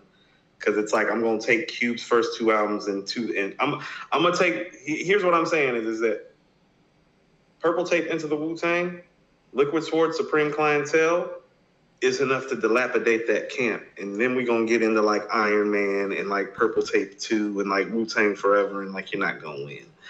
Because it's Wu-Tang Forever. I don't know, man. I disagree with that. Then you got Doggy Style in there too. Like No. Dr. Dre, Snoop not part of NWA. Oh, you're right. Dr. Dre albums. Oh, okay, yeah. You're right. So you can't just do the stuff that he's produced. Okay. Doggy Styles involved. Yeah. Doggy Styles involved, and we're all in trouble. Jay Short says, I would say Fat Joe's Dark Side mixtapes are fire. Yeah, that's what I was talking about, Dark Side mixtapes. And Mr. Swain says, Tales from the Dark Side is a classic. Yes. That's the record I'm talking about. LP with the super Tales chat from says, the Dark Side. Y'all have to check out Rum Nitty. He's easily the greatest punchline rapper ever. As hip hop heads, y'all need to check BR out. They do a show in Atlanta a lot. Okay. They do a show in Atlanta a lot. T Nitty with the super chat says Nas put on AZ, Cormega, and Dave East. You know what? And I'm gonna also give him Nas this. You don't think Nas's presence is really pivotal to Mobb Deep being who they became on the Infamous? I was just playing devil's advocate with all of that. You know how I feel about Nas. Okay. All right. I just wanted to be clear. And yes, he helped give that whole bridge thing a thing that worked for everybody, most notably like Mobb Deep, yes. Yeah. Okay. Bought the bridge back. He bought the bridge back with Illmatic. Bought Queens back with Illmatic. Yeah. Straight Queens up. niggas hadn't made no hot shit in a minute. Outside of Tribe. Tribe. Midnight Marauders, Low End Theory was all Queens really had in the 90s. If I'm missing something, Cool G Rap and Tribe was holding down Queens. That's what I'm saying. Shout out to Nas, man. The greatest MC of all time. Walking the earth right now. It's on tour with Wu-Tang Clan. It's amazing, man. We're going to get to that in a second, too. But you want to talk about the Moch Homie? Homie? I keep saying his name wrong, I feel like. Homie. Okay, Homie. I liked it. I thought that the production was dope. I thought that the bars were there. It's crazy, man. Whenever you hear Your Old Drills, it's like that Nas voice. I could tell he can't help it. Yeah, he can't help it. He can't help it. I I thought highly of this album, but then I heard how you talk about it. I was like, okay, I was like, Mike really thinks highly of it. I enjoyed it. What I will tell you is that I don't think it's as enjoyable as Balance Chow or Pray for Haiti, but it's not meant to do that because this is a series that they're released. So for what it provides, I think that it's really dope. But it's not like album of the year contender or anything like that. It's Mike, it's just really good hip hop. And you want to know what I thought about today? And people are probably going to kill me for this. When I was listening to Mock today, I was like, he's got some doom in him, in a good way. I can hear it. Like the off-balance kilter flow and some of the verbiage, the actual words being used and how he's flipping the words. It's like I was listening to him today. I was like, this is some doom shit kind of a little bit, but in a good way. As in, like, I know I haven't always been the biggest supporter of doom. God rest, God bless. But I've always appreciated him, and I do think that he's dope and a nice MC. And I kind of feel that way about Mach too. It's like, do I think he's that top tier MC? I don't. I never thought that about Doom either. But does he have a nice little pocket that he resides in that works for him? Well, yeah. Is the music dope? Well, yeah. Yeah, I agree. You put me on to the Sauce Walka project too. I didn't get all the way through it, but Smile being the first song, hard.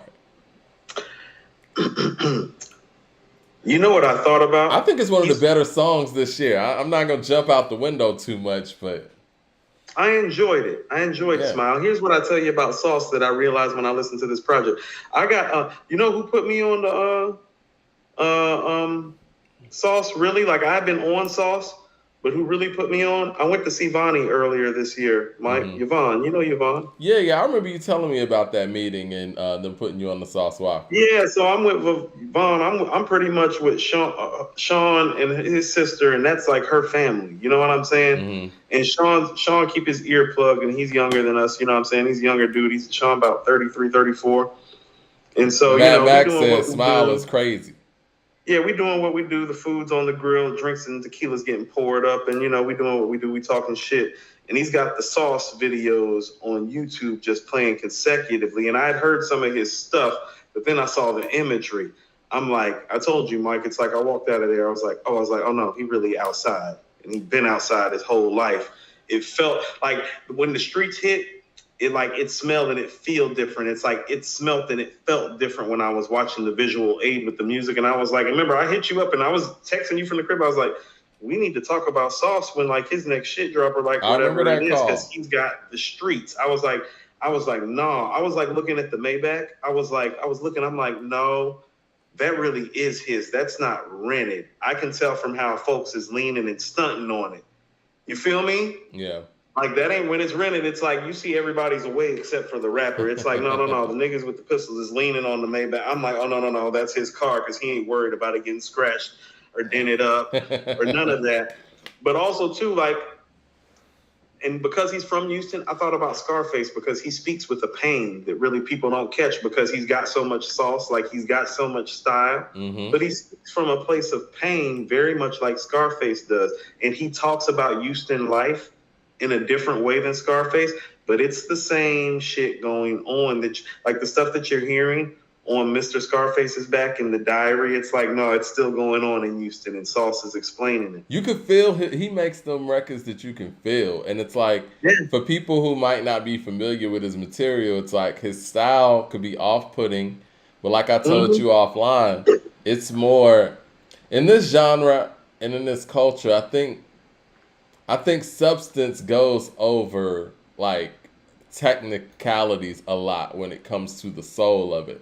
We're not going to sit here and say like on a technical level, he's Joyner Lucas, and I bring out Joyner Lucas' name because we're going to talk about his freestyle in a second.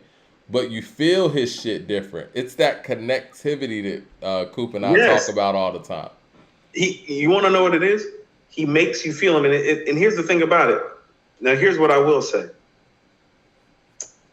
He's agile with his flow and not with his voice yet. Everything is a high yell to let you know that he's coming from a place of pain. Like, he wants you to hear him. He wants you to feel you. But he can ride any beat, Mike. Because this mixtape, he's riding all types of beats. He's riding old school Luke 808 beats. He's riding classic Midwest, West Coast. Like, he's riding everything. So the flow and the versatility is there. What I would tell you is that vocally, when he learns to distort his voice in a way the way Scarface did so that the pain doesn't leave, but you can articulate yourself better on certain records, because he hits his pocket. When the energy is high on a record, because his energy and his voice is so high and so strong, he's going to hit those records. That's why it works for him to do like those 808 bass shits, because them shits that hit hard and hit fast. Oh no, he can ride those, and he's got versatility to his flow. He just vocally needs to learn how to measure himself more. That would be my only critique, but he's dope. You and Dumb It Down had a back and forth on Monday's Patreon about the fact that, well, I guess Dumb It Down and maybe some other people in our audience feel that you specifically, give more credence to the street rappers than the conscious. And me, from the outside looking in, because I feel where you're coming from with it, I feel like the street rappers, and let's just say like the dope boy rappers, or even we talk, let's just single out Griselda or Conway to be even more specific. You could feel what they're saying a little bit more than some of the conscious MCs sometimes. Because I think sometimes when the conscious or quote unquote conscious MCs, it's more about how they're delivering the message, whereas the street rappers just giving it to you raw. And I think Sauce Walka is a real good example of that. He don't care about his patterns, his syllables, his rhyme scheme. He's just giving it to you.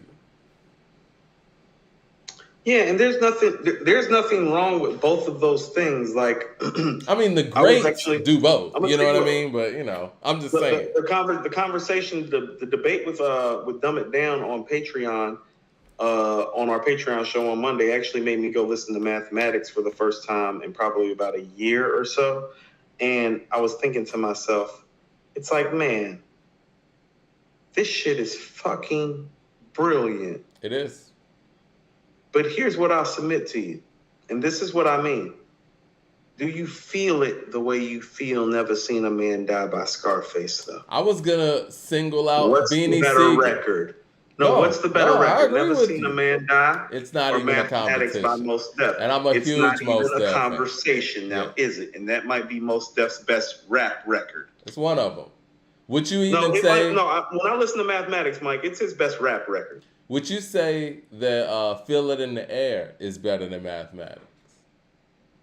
Because I want to pull Beanie Sigel in. That's what I mean. Yeah. That's what I mean. How about this? Feel It in the Air is not Never Seen a Man Die, but that's a fair conversation to be had about Mathematics. And because they're in the same era. And I think that, we have revisionist history when it comes to Beanie Sigel. Beanie Sigel was that guy, man. That dude. And the only reason why he didn't go further, and we got to be perfectly honest, because, Jay-Z was there. I mean, it is what it is. Like, there's a ceiling if you're an artist under Jay-Z. There was a time that if you pick Jay and Nas and then pick Sigel right after those two, that would not have been an absurd thought. He could do things. He could do things that a lot of guys couldn't do. I mean, and the fact that he traded bars with Jay-Z and Scarface on 3 great songs just lets you know that that's where his skill set is. But he was able to make you feel in ways that Jay wasn't. And Jay does a really good job of, being able to make you feel. This is what I mean. Okay, so you want to know what he had? Does he have a better rap voice than Jay-Z? Yes. But here's the thing about it. How about this? Punchline-wise, Sigel was just as sharp as Kiss, but could make you feel things personally like Scarface. That's why he was so dangerous. Like, he would say, in his bars, were what I like to call, like, ill bars, like kisses. Like, you remember him on Crew Love where he said, make niggas slide like little dicks and wet pussies? Like, he said shit like that. You know what I'm saying? It was sick. Like, it was sick on a couple of levels. You feel me? We never really compare Sigel to Big because Big had the crossover hits and all that. But no, I feel like he's very Biggie-like when you talk about his hardcore shit and his album shit. Him and Biggie were very similar in that vein. No, he had a lot of Biggie's evil geniuses in the bars that he said were sick lyrically, but also like borderline sick. Yeah. Right. LP with the super chat says, check out Rum Nitty versus Iron Solomon. Trust me. Okay, check that out. Add that to the list. I'm gonna add that to the notes. Let me see. Oh, Say what? Jay Say Short what? with the super chat says, after last week's shot at Big Pooh, I feel there's an old school North Carolina Coop meets little brother story. Care to share? They were on the circuit, but they were cool when I met them. So I don't have anything bad to share, but I did meet them before they were who they were once upon a time, long time ago, another life ago. But nothing but good recollections and memories about that run-in. So that run-in was kind and fair, and through a mutual homie from Charlotte. And totally random. I didn't even realize it was them until literally probably like till ninth when I started doing his things. And I was like, one day I was like, hold on. I was like, oh, boom, boom. I was like, oh shit. Yeah. I was like, I kicked it with them one time. Right. 36 Chambers with the super chat says, is Mos Def a top 15 all-time lyricist? Bar work only. Yes. Yeah. Easy. Yeah, it's not even. You said 15. Yeah, it's like, yeah. I mean, like a tough conversation would be, is he top 5? Like 15 is easy for him, wouldn't you say? I agree. I think from an overall just pure talent standpoint as a writer, and just the way that Mos not only approaches his writing but executes on it, he's otherworldly with it. I mean, check out Hurricane. Check out Thieves of the Night. Check out even the way that he took on Respiration. I mean, I would venture to tell you, it's like, here's what I've always told you. It's like Mos Def and Beanie Sigel are top 5 talents. As in, they could be top 5 MCs all time, and have had their career gone a different way. I would not be surprised to hold them in that regard and have debates about, well, this Sigel album is better than this Jay album, and this Mos Def album is better than this Nas album, straight like that. They're those kind of talents, respectively. No, definitely. I think that it's unfortunate that Sigel had that ceiling at the prime of his career. Now, I feel like if he could have gone on, then maybe some other things could have happened. I don't know if the G Unit situation would have been the best fit for him specifically, but I wish that him and Kanye could have linked around the time when Kanye was doing B and doing, even doing the Pusha T thing, if he would have stayed at that skill set. I'm going to say it like this. I think in 2000, 2001, 2002, I was totally convinced, especially during the rap battle, that Beanie Sigel was better than Jadakiss.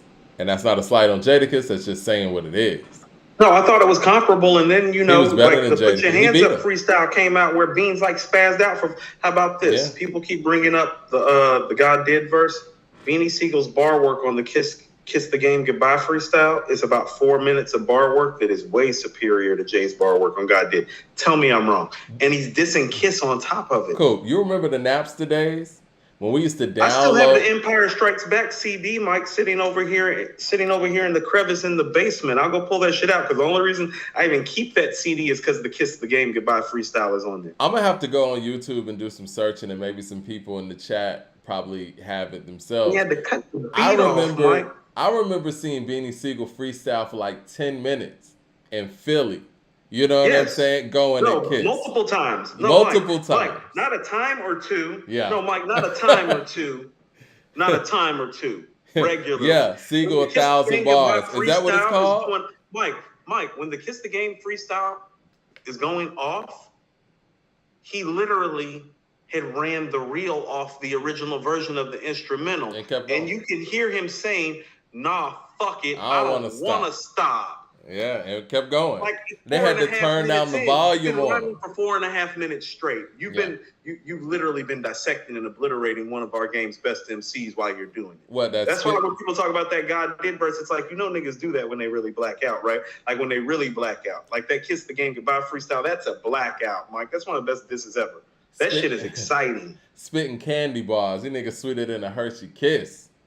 Or what about the line where he was like... What do you say? Your name Juan, nigga, most of you. Got me ready to jerk the fifth. I was like, this is brutal. I was like, you don't care. He said, I'll let Hove take care of Tommy Buns. No, let Hove X out Tommy Buns. As in X out Tommy Buns. I was like, it's like, he's real vicious. It's great. Now, granted, I know some people in the chat saying we wildin'. Right now, obviously, all time, Jada has surpassed that, right? Yeah. Jada's better No, than go pull Siegel. up the Kiss But in Games by 2000, freestyle. in No. We were there. 2001, I was there. 2002, Siegel Hold was on. better than Jada. We were Sorry. hold on. We were there, and I'll take the Becoming over any of Jada Kiss's albums because it's better. The Becoming's better than any Kiss's albums, and he beat him in the battle. So the only reason Siegel's not ahead of Kiss is because of some of the problematic politics as usual. I think that Jadakiss, I think that his feature game over time and his level of consistency over time has leaped him over a lot of people. And I think that's amazing. I love to see that. And I think that I was going to say, I just think that we got to give credit to people who have sustained greatness over a long period of time. Because one thing that we do in hip hop a lot is we give credence and credit to people who are great in one period and don't repeat that. And I think that, you know, the consistency, the longevity, and the level of greatness that Kiss stays at 25 years in his career has to be applauded. Well, let's talk about contributions and features and kind of transition to my whole thing that I wanted to talk about. You want me to kick it off? Well, we are going to talk about Jadakiss and Raekwon. Go ahead, right. Kick it off. So I figure we could just jump into that since we're already here on the back end of the Kiss thing. Yeah. So I was listening to the Purple Tape 2 the other day, and something occurred to me. Because we had talked about, you know, we were on the show. It's the show that made me think about it. Like I said, we really listened to the people. It's like, what's the best rap album in 2007, 2009? And I was like, when I got to 2009, it's like, oh, that's the Purple Tape 2. And then I thought about it. It's like, well, if the Purple Tape 2 is the best rap album in 2009, and we know the Purple Tape's the best rap album in 1995. And think about this. It is. The Purple Tape's the best rap album in arguably a top 3 rap year all time. So it's not a regular rap album, okay? Yeah. It's the best it's rap album. It's not a 2009 best rap album. Right, the 2009 best rap album thing, like, that's cool. Raise the MC that year, that's cool. Yeah. But that 95 shit. Yeah. That 95 shit, Mike. Yeah. Isn't 95 a top 3 rap year? Isn't that the best album of a top 3 rap year? I think when it comes to density, yes, 95 is a top 3 rap year. I think so 88, with that being said, I think 88, 96, and 95 when we talk about density. Yes. Yeah. 90. Hold on. What did you say? I said 88, 95, 96. No particular order. Correct. Those are the That three. is correct. Yeah. That is affirmative. So with that being said, how many other dudes have walked around and made the album of the year twice in the history of rap? Only the greats off the top of my head. Because here's what we know for fact, and we know this already. The Lox have never made the album of the year, and Kiss as a solo artist has never made the album of the year. Ray has made the album of the year twice. And Mike, let's go to 1993. If not for Doggy Style. Hold on. Isn't Doggy Style 94? No, that's 93. It rolled into 94. So, I mean, literally, only by a hair is Enter the Wu-Tang not the best rap album of 1993. And I'm only saying that because Ray is just as essential to Enter the Wu-Tang as any artist is on that album. And we're going to unpack that in a minute. But what I would he has the first verse on Cream. Yeah. Yeah, no, we're going to talk about it. I'm just pulling up Ray's stuff, and it's like, I told you. So Ghost is a top 10 MC all time, right? Mm-hmm. And he's pretty high up there, right? Like, he's not like 9 or 10. He like 5, 6, 7 in most people's minds, right? Mm-hmm. Ray's not that far behind, Mike, and I think Ray might be a top 10 MC all time. He might be the guy that deserves our number 10 slot. Because you want to talk about actually being part of the culture and the contributions? Let's run it down right quick. You want to start with Enter the Wu-Tang? Can we start there? Go ahead. I want you to listen to the songs that he's on. He's on Protect Your Neck. Mm-hmm. He's on Cream. He starts off Cream. Shame on a Nigga with Method Man and Old Dirty Bastard. Who's the only person that can share the stage with Method Man and Old Dirty Bastard at the same time at that time? That's heavy. That's Ray. Yeah. Can it be all so simple? Ray again, Chess Boxing. He's on all of the singles except for Method Man, and Wu-Tang Clan ain't nothing to fuck with. He's the only guy that can say that. He actually has more airtime, technically, bar-wise, than anybody on Enter the Wu-Tang. And the GZA and Method Man have solo songs, and he still got more bar work than everybody.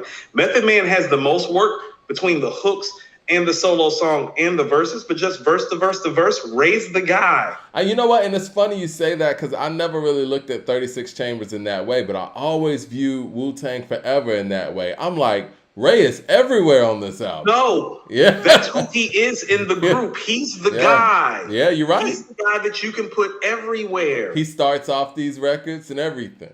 He starts off this record. So let's go to that Jadakiss moment in the garden with the Who Shot You. Mm-hmm.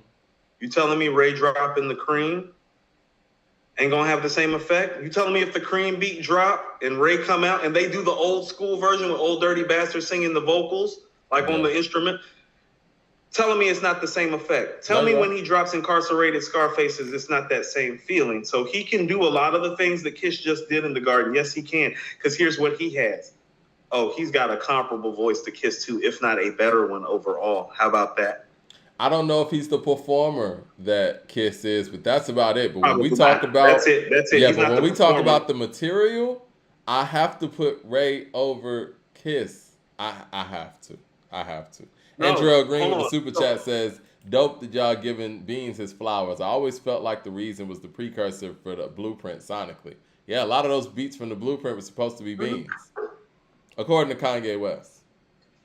So this is what I mean about unpacking it even further. Mm-hmm. So you brought up Kiss with his features over a course of time have exceeded Siegel.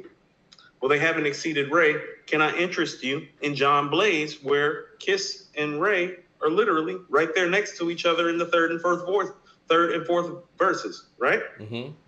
So that John Blaze shit that Kiss holds on to, well, Ray can hold the same claim. He's right there, right next to him. Rap Life with Taj. Yeah. Catastrophe, my God.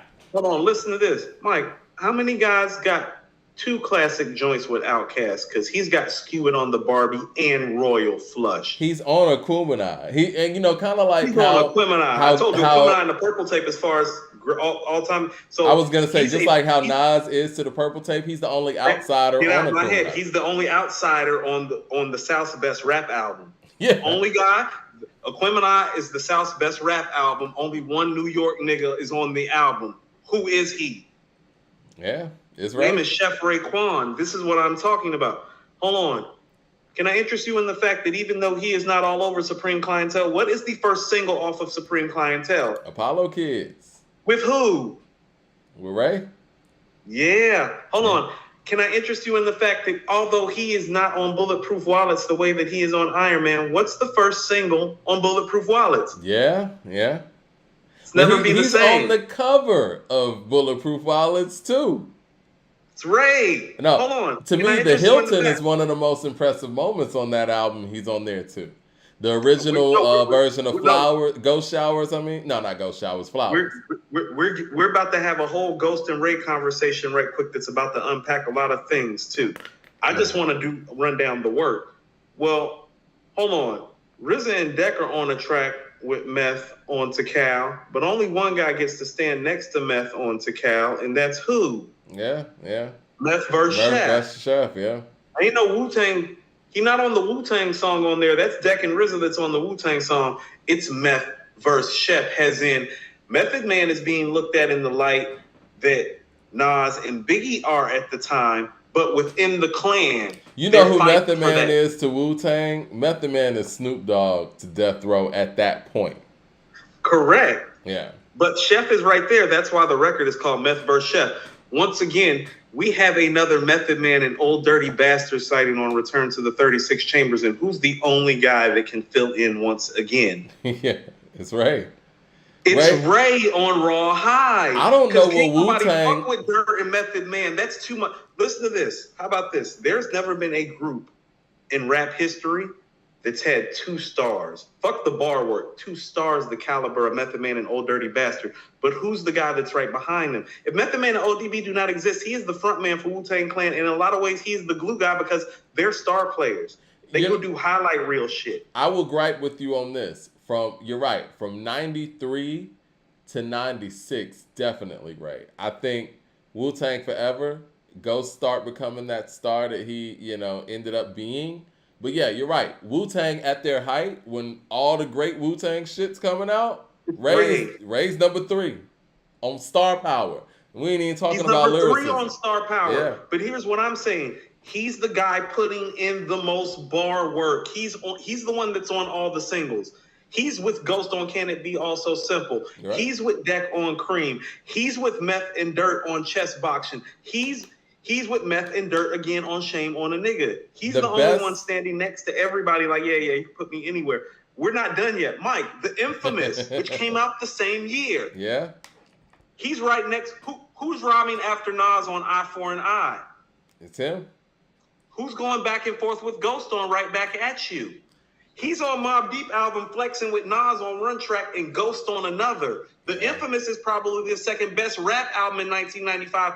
Tell me Eye for an Eye and Right Back at You don't got something to do with that. I would say it's definitely top 5 easy, maybe top 3. It's top 3 easy. No, the Infamous is a top 3 rap album in 1995. LP with the super chat says the tribute to ODB was great. One of his best songs. 36 Chambers says thoughts on doing a 94, 95, 96, and 98 versus show on the Patreon for the best year all time in hip hop. I like that idea. I think we should do that. We gotta start with 88 though. Okay, Andrew Green with the super chat says, remember that all 4 dope MCs engaged in battle dropped dope albums the same year in 2001. The Reason, Kiss the Game Goodbye, The Blueprint, and Stillmatic. Yeah. Competition brings out the best. That's why we wish that, Freddie and Benny would just keep this on wax. Yeah. Rakasha says, Ice Cube said to Nas on his podcast, The Bridge, back then we were doing our penmanship. Then you came and put in the cursive. Highest compliment for one of hip hop's ghosts. Right. Nas came through and changed shit forever. Yeah. Let me see. Illmatic changed how these niggas write bars. Yeah. Yeah, niggas don't write bars the same no more. Jay Short with the super chat says, I love Jada and Ray, but I always give the nod to MCs who can carry classic songs, albums, mostly solo. Ray has to do it without Ghost for me to say he's top 10. And I think that's fair, and I think that... Nope, it's not. It's not. It's and not we're about fair? to get to that. Nope, okay. It's not, and we're about to get to that. Let me finish these tracks, and we're going to get to the Ghost and Ray thing, because that's totally I think I'm done with the super chat, so yeah, you can go ahead. And then I'll give my retort about that, because I think Supreme Clientele is the divider between those two. No, and I understand that, and I respect that, but I have some things to submit to that conversation to show you that the separation... See, here's what I'm saying, is that people try to put Ghost in an all-time greatest MCs conversation that Ray is not in, and what I'm trying to tell y'all is that Ray is in the same conversation. Now, we've already run down some of the facts, because here's the reality of the matter. While all this stuff is going on, Ghost isn't on any of these records except Right Back at You. Okay, and can it all be so simple? I think that in 95, I'm gonna say this as a Ghost fanatic. In 95, 96, Ray is a better MC than Ghost. Well, Mike, hold on. Hold on. But here's the thing about it that you're missing, and here's why Ray is so important, and here's why still Ray needs to be considered. We just literally said we need to have a Patreon show about the best rap years ever. What years came up? Did 95 and 96 came up? You're right. You know what part of the reason why 95 and 96 is so great? Chef Raekwon's part of that. Big part of that. That's why I'm bringing out the fact that he is literally on Meth vs. Chef in 94 at the end on Takao. He's literally all over Wu-Tang Clan on Into the Wu-Tang in 93. He dropped the best rap album for 95. But Mike, the best posse cut of 95 outside of Verbal Intercourse is probably Eye for an Eye. You know the two people who are on those records? Nas and Raekwon. While Nas is having the best lyrical run ever, the two best posse cuts coming out that year, shout out the Thought Process. I don't think it's Eye for an Eye or Verbal Intercourse.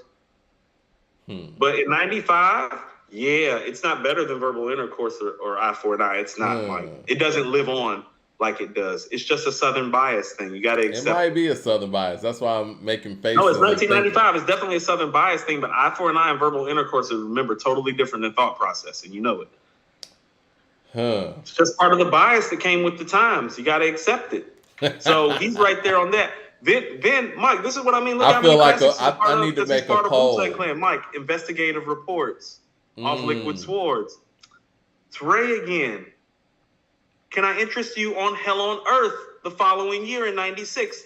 Mike, I think Nighttime Vultures is the best song on Hell on Earth. Let me ask you Who's something. on there spitting right next to Prodigy? That might be Prodigy's best verse. Who's spitting right next to Prodigy at his peak? You get what I'm saying? Let me ask you this, and you got to be truthful about this. I know you got a lot. You know what I'm saying? You got a lot of notes, and I think this is a great segment because Ray deserves his flowers. In 1995, would you have said that Raekwon is better than Method Man? Yes. Would you? After shadowboxing? Yes. Because the only evidence that we have in 95 of Meth being better than Ray is shadowboxing. Ray got incarcerated Scarfaces. He's got the eye for an eye verse. He's got the right back at you. Let me stop you at incarcerated Scarfaces.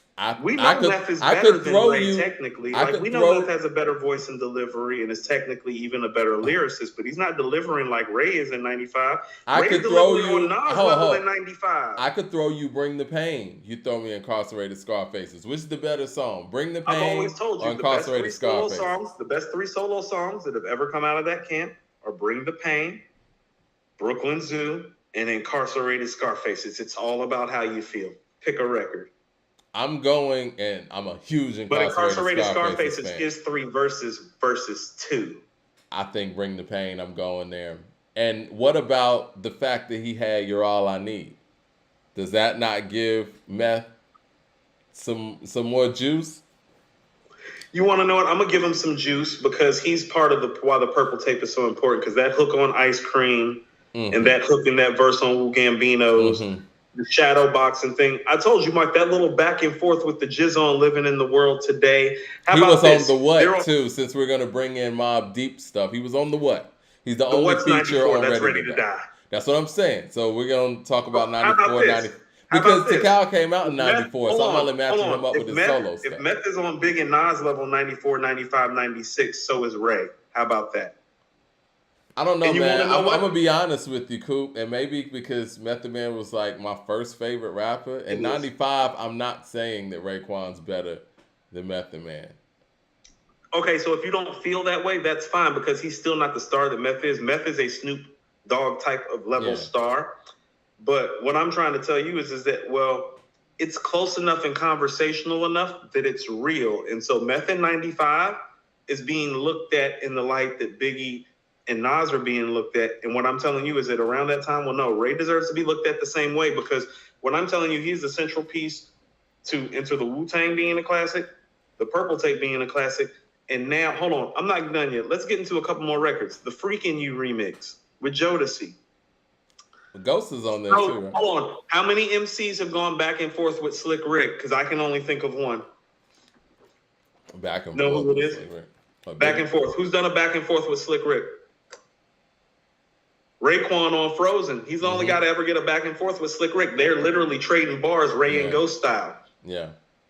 So when Slick Rick's coming back, he's choosing Outkast, Nas, and who? Ray. All right, that's Slick Rick, ain't it? Ain't Slick Rick your favorite rapper's favorite rapper? Ain't it funny how Raekwon's one of his favorite rappers? Ain't it funny how Raekwon's one of Rakim's favorite rappers too? You're right.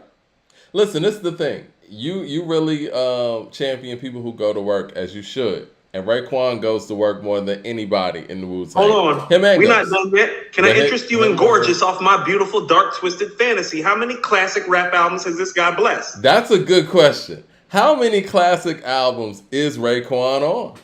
More than anybody in rap history, Mike. That's what I'm trying to. No, it's not. It's not debatable. What do you have a number? Do you have a number? I know you were taking a lot of notes. Do you have a number of how many classic albums? Hold on. No, it's all about what you think is a classic. There's Enter the Wu-Tang. Okay. You don't think Tikal is a classic. Neither do I. I don't know. Do you think Return to the 36 Chambers is a classic? I do. I do but too. If somebody said it wasn't, I wouldn't be mad. So we're 2 in. When we have the Purple Tape and the Purple Tape 2, so we're 4 in. Well, he's on the Infamous. That's 5. Okay? Iron Man. Bulletproof Wallets, and Fish Scale. If you think those classics, Mike, we're at 8. My Beautiful Dark Twisted Fantasy makes it 9. Schoolboy Q's Oxymoron with Blind Threats would make it 10. If you think that's a classic. You didn't say Supreme Clientele. You didn't say Liquid Swords. Aquemini, yeah. He's on a lot of classic albums, man. You want to know why? Because when you're putting a classic album, you can go to him and he'll deliver. Strike. So let's go. Hold on. So let's go to the whole Ghostface thing. Mm-hmm. Do you know that Ghostface is on 11 tracks on Cuban Links, right? Mm-hmm. You know how many tracks Raekwon's on Iron Man? Like 15? 12 with a solo record. So what Ghost gave Ray? Ray gave Ghost right back immediately, except Ghost isn't the MC that Ray is. That's why the Purple Tape is a classic and Iron Man is a classic, but not the same type of classic. They helped each other the same. I think the production on Only Built for Cuban Links is much better. You can say that if you want to. Ray lyrically is sharper on Iron Man than he is on Cuban Links. He's a better rapper than Ghost on Iron Man. I'm not even going to front. And this is from a Ghostface fan. Hold on. Esquire with the super chat. And shout out to Esquire who won our Thursday night trivia. We're actually doing another Thursday night trivia. It's going to be on YouTube Live. You can play along. It's going to be 7 p.m. Eastern Standard Time. And yeah, try to defend your crown, Esquire. We got to start giving out prizes for this. But yeah, Esquire says... I'm off this Thursday. Esquire's going down if we pull up in these streets. Okay? Yeah, man. You should get the alert. Streets. Esquire, you don't want none of this. It's just like this show. So we got it where...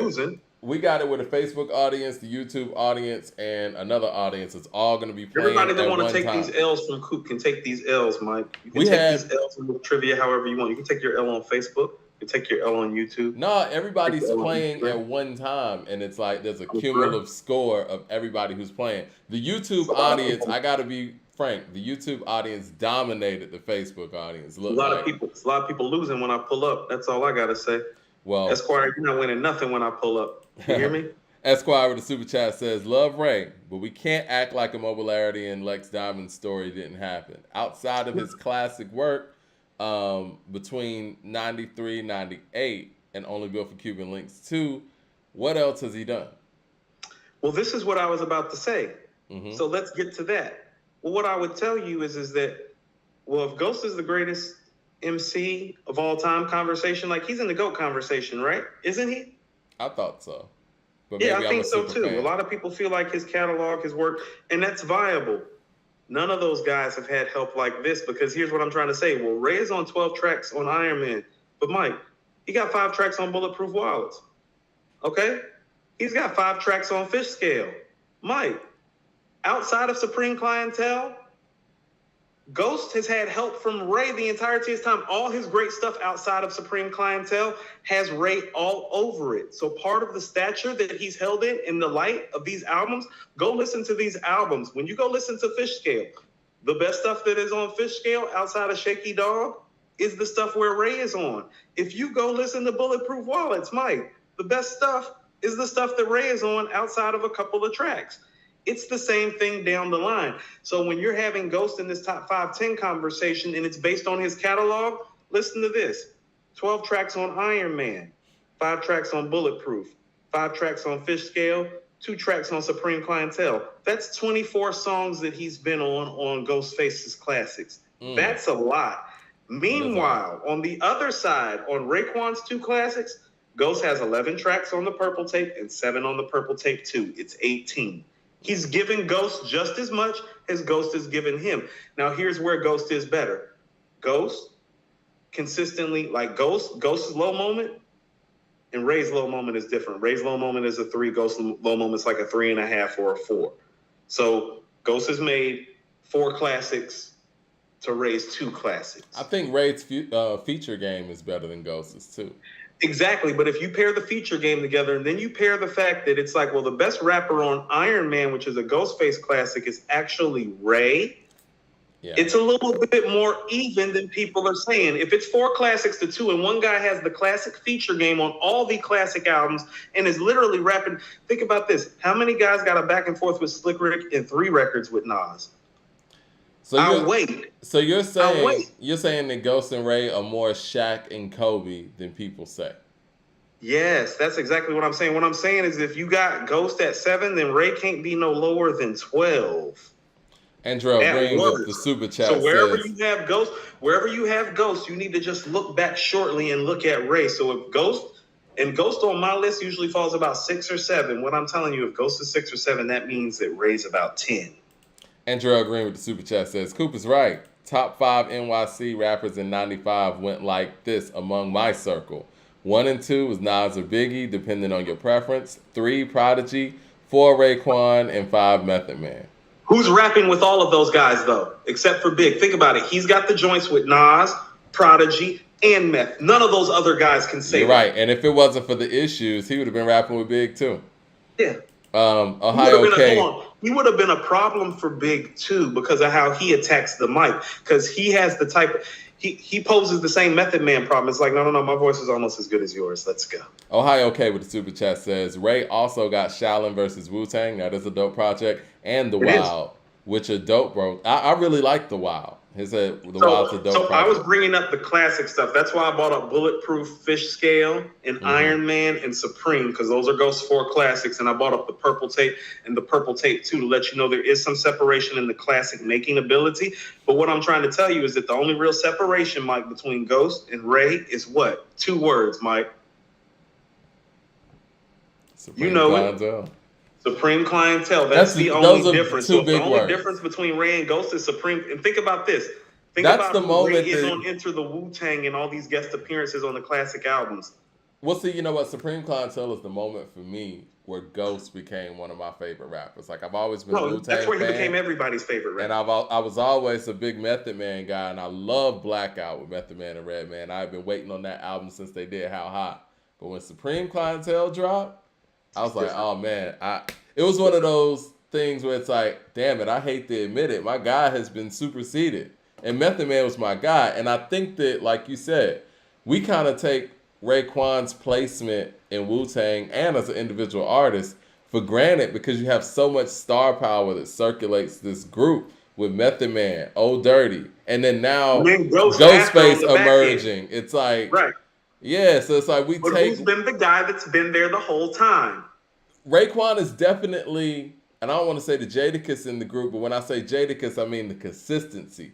You can listen to Raekwon in 94, 95, all the way up until now. He's the same guy. You can never say, yo, man, Ray fell off. Ray, he might have some projects that aren't what the other projects are, but him, bar for bar, he stays Ray. And it's like, when you hear him on... Dang, what's the record I was thinking of? I lost my train of thought. But you hear him on everything from the Ghost albums, even his appearance on Apollo Kids, right? He's on Wu Banger 101. He's on Supreme twice. He's on the Pete Rock album On the Game. Oh no, this is Prodigy. You're right. I was thinking about Triumph when I lost my train of thought. We talk about all these other verses on Triumph because everybody is so flamboyant on the record. Raekwon's verse is, again, it's indicative of who he is. He brought that whole thing back together, like before Ghost came in and closed the song out. No, Ray closed it out. Guaranteed made him jump Rod Strick. Well, yeah, that's what I meant. Yeah, because Ghost came in there like, look at all these crab niggas laid back. Ghost is the one that bought the energy back. But here's what I was about to tell you. Mike, he came through with yo, fuck that. I'm glad that you brought it up. Here's some of my last notes about it. Well, Mike, on Wu-Tang Forever, the first 2 singles are Triumph and It's Yours. How does Triumph end? Yeah, him. How does It's Yours start? Machine gun rap for all my niggas in the back, stadium pack, linebacker nigga, flash gas, see through yellow lines. So he can be your opener or your closer. Summertime, God. Hold on, so let me get this straight. Magic Marker rap, bleed Benadine. What? So let me get this straight. On your debut album, which is a groundbreaking landmark cinematic album, he's the glue guy and the guy on the most singles, including Over Meth and Old Dirty Bastard. He made the best solo album out the camp. The other guy who's considered greater than him, he contributed more lyrical bar work to his first classic than even he did. He rhymes next to Nas on Mobb Deep's albums. He rhymes next to Prodigy. Prodigy is at his peak. And what? He starts off Cream.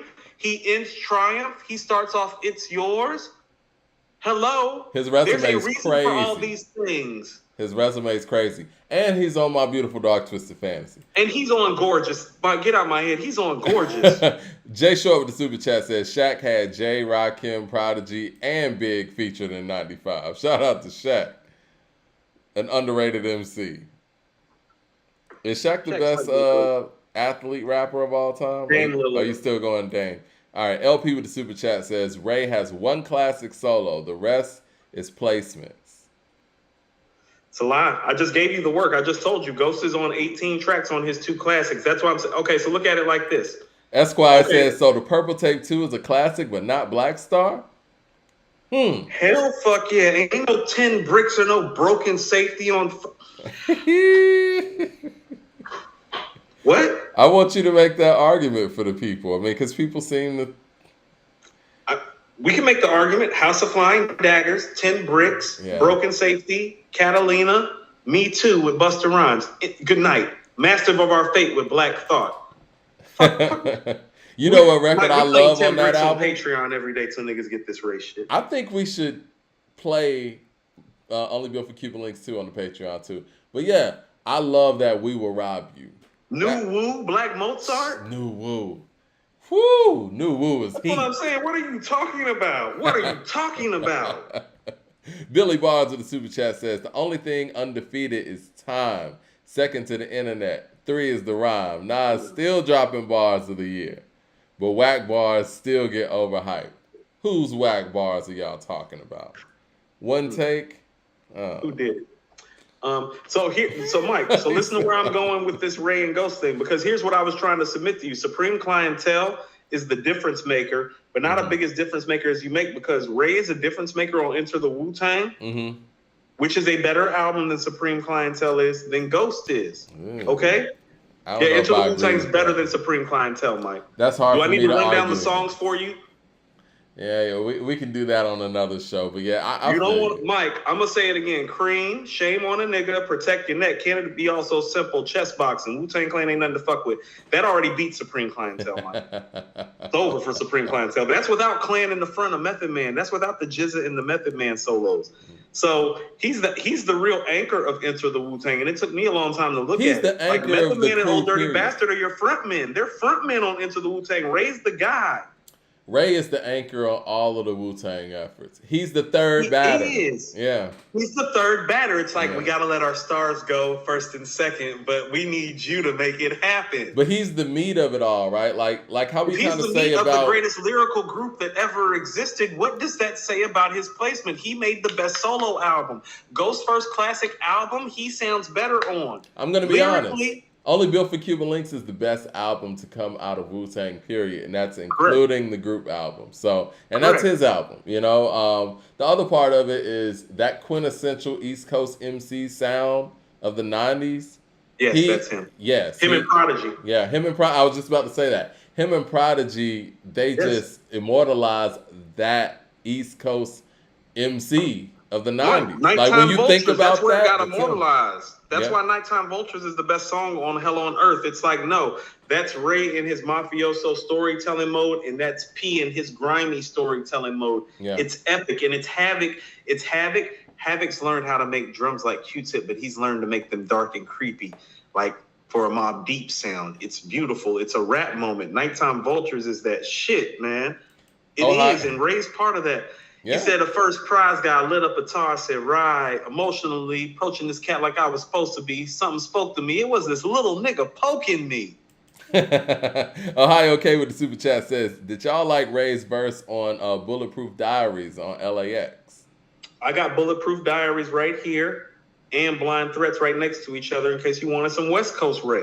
Blind Threats on Oxymoron, Bulletproof Diaries off LAX. I'm a New York dinosaur, Staten Island artifact. Hip-hop's never dead. The Cuban gave him heart attacks. Woo! NDU Jams with the super chat says, Cooper's right about Ray. Even when his relationship with RZA was salty, the group was affected because Ray was a key component of the group. That's when they made their bad materials, when he wasn't invested. Correct. This is true. These are all facts. The last time he was invested was on the W, and that's the last time they sound good. Can I interest you in Let My Niggas Live? Evidence. Yeah, they need Ray. He's everywhere. So let's go to this. Ghost has 3 classics outside of Supreme Clientele. Well, Ray's on 12 tracks on Iron Man, 5 tracks on Bulletproof, and 5 tracks on Fish Scale. Tell me if those albums are classic without Ray. I mean, Supreme is what it is, but that's it. That's it. That's what he has. And Supreme Clientele is still not better than the Purple Tape or Enter the Wu-Tang. Somebody said Deck over Ray. How?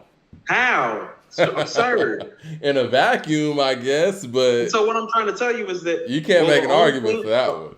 So listen, the only thing that you really can say about Ghost's 4 best albums is that Raekwon is all over them multiple times, including Supreme, because he's on Supreme twice. That's not accidental, Mike. Just like it's not accidental that Ghost is all over Ray's 2 classics, 11 and 7. Ray's resume is tough to beat. I think a lot of people, when considering all-time greatness, we look at the eye test, and it's like, just straight up, people feel like, okay, Ghost is just the better MC, better storyteller, even though he's Ray's a better storyteller. Yeah. Can I submit something to you?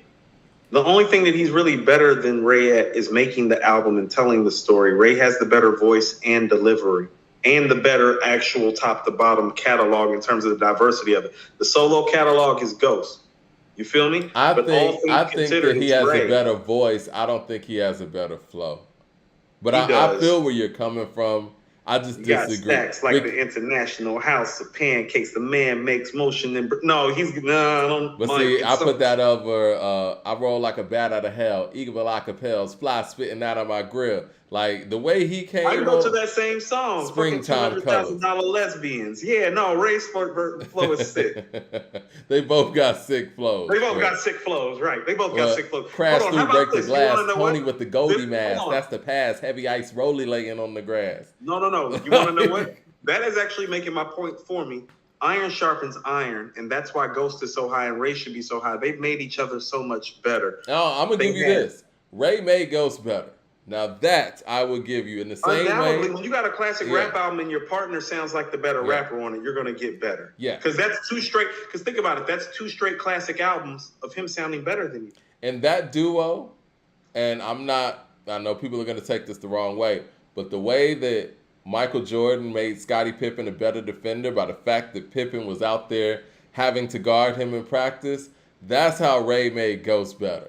No. This is what it is. Ray is the Michael Jordan in that relationship. No, I got an older school reference for you even than that, and we talked about him earlier. No, this is Elgin Baylor and Jerry West. See, Elgin Baylor was better early because he came along a little bit earlier and hit his stride a little bit earlier.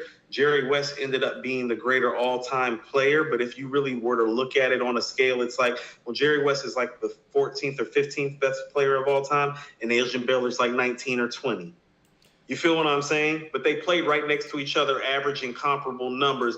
Jerry West ended up being slightly better, but early on, Mike, Elgin Baylor was a guy averaging 27 points and 15 rebounds. Jerry just sustained his level of greatness the way that he did it longer because he was a better shooter. Same way Ghost is a better storyteller, and telling stories takes you further in hip hop. Badley says, half of our top 10 are great storytellers.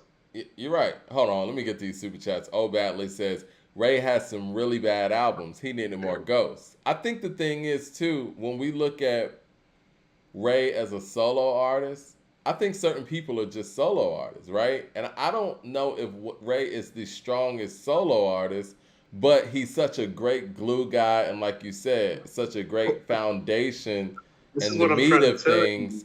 He, that can't be disregarded. I think that's the thing with Jada, too. Like, Jada doesn't have the classic albums of the people that he's in a skill, bracket with. But see, this is all the more reason, and I hate to beat a dead horse. This is why we just can't elevate people like Andre 3000 who haven't even attempted it. At least with Ray and Jada, we know like, okay, well, they might not be the strongest by themselves, but we know what they add to these songs. It takes a special individual for you to want to hear them the whole album. Well, no, see, here's what I would submit to you, though, is that outside of Supreme Clientele, no, Ghost hasn't proven that he's that much better than Ray by himself at album making. That's what I'm trying to tell you. He only had one real piece of evidence. No, all his other classics, Mike's, are shrouded with help the same way Ray's is. And there's nothing wrong with that because Ray is most of the help.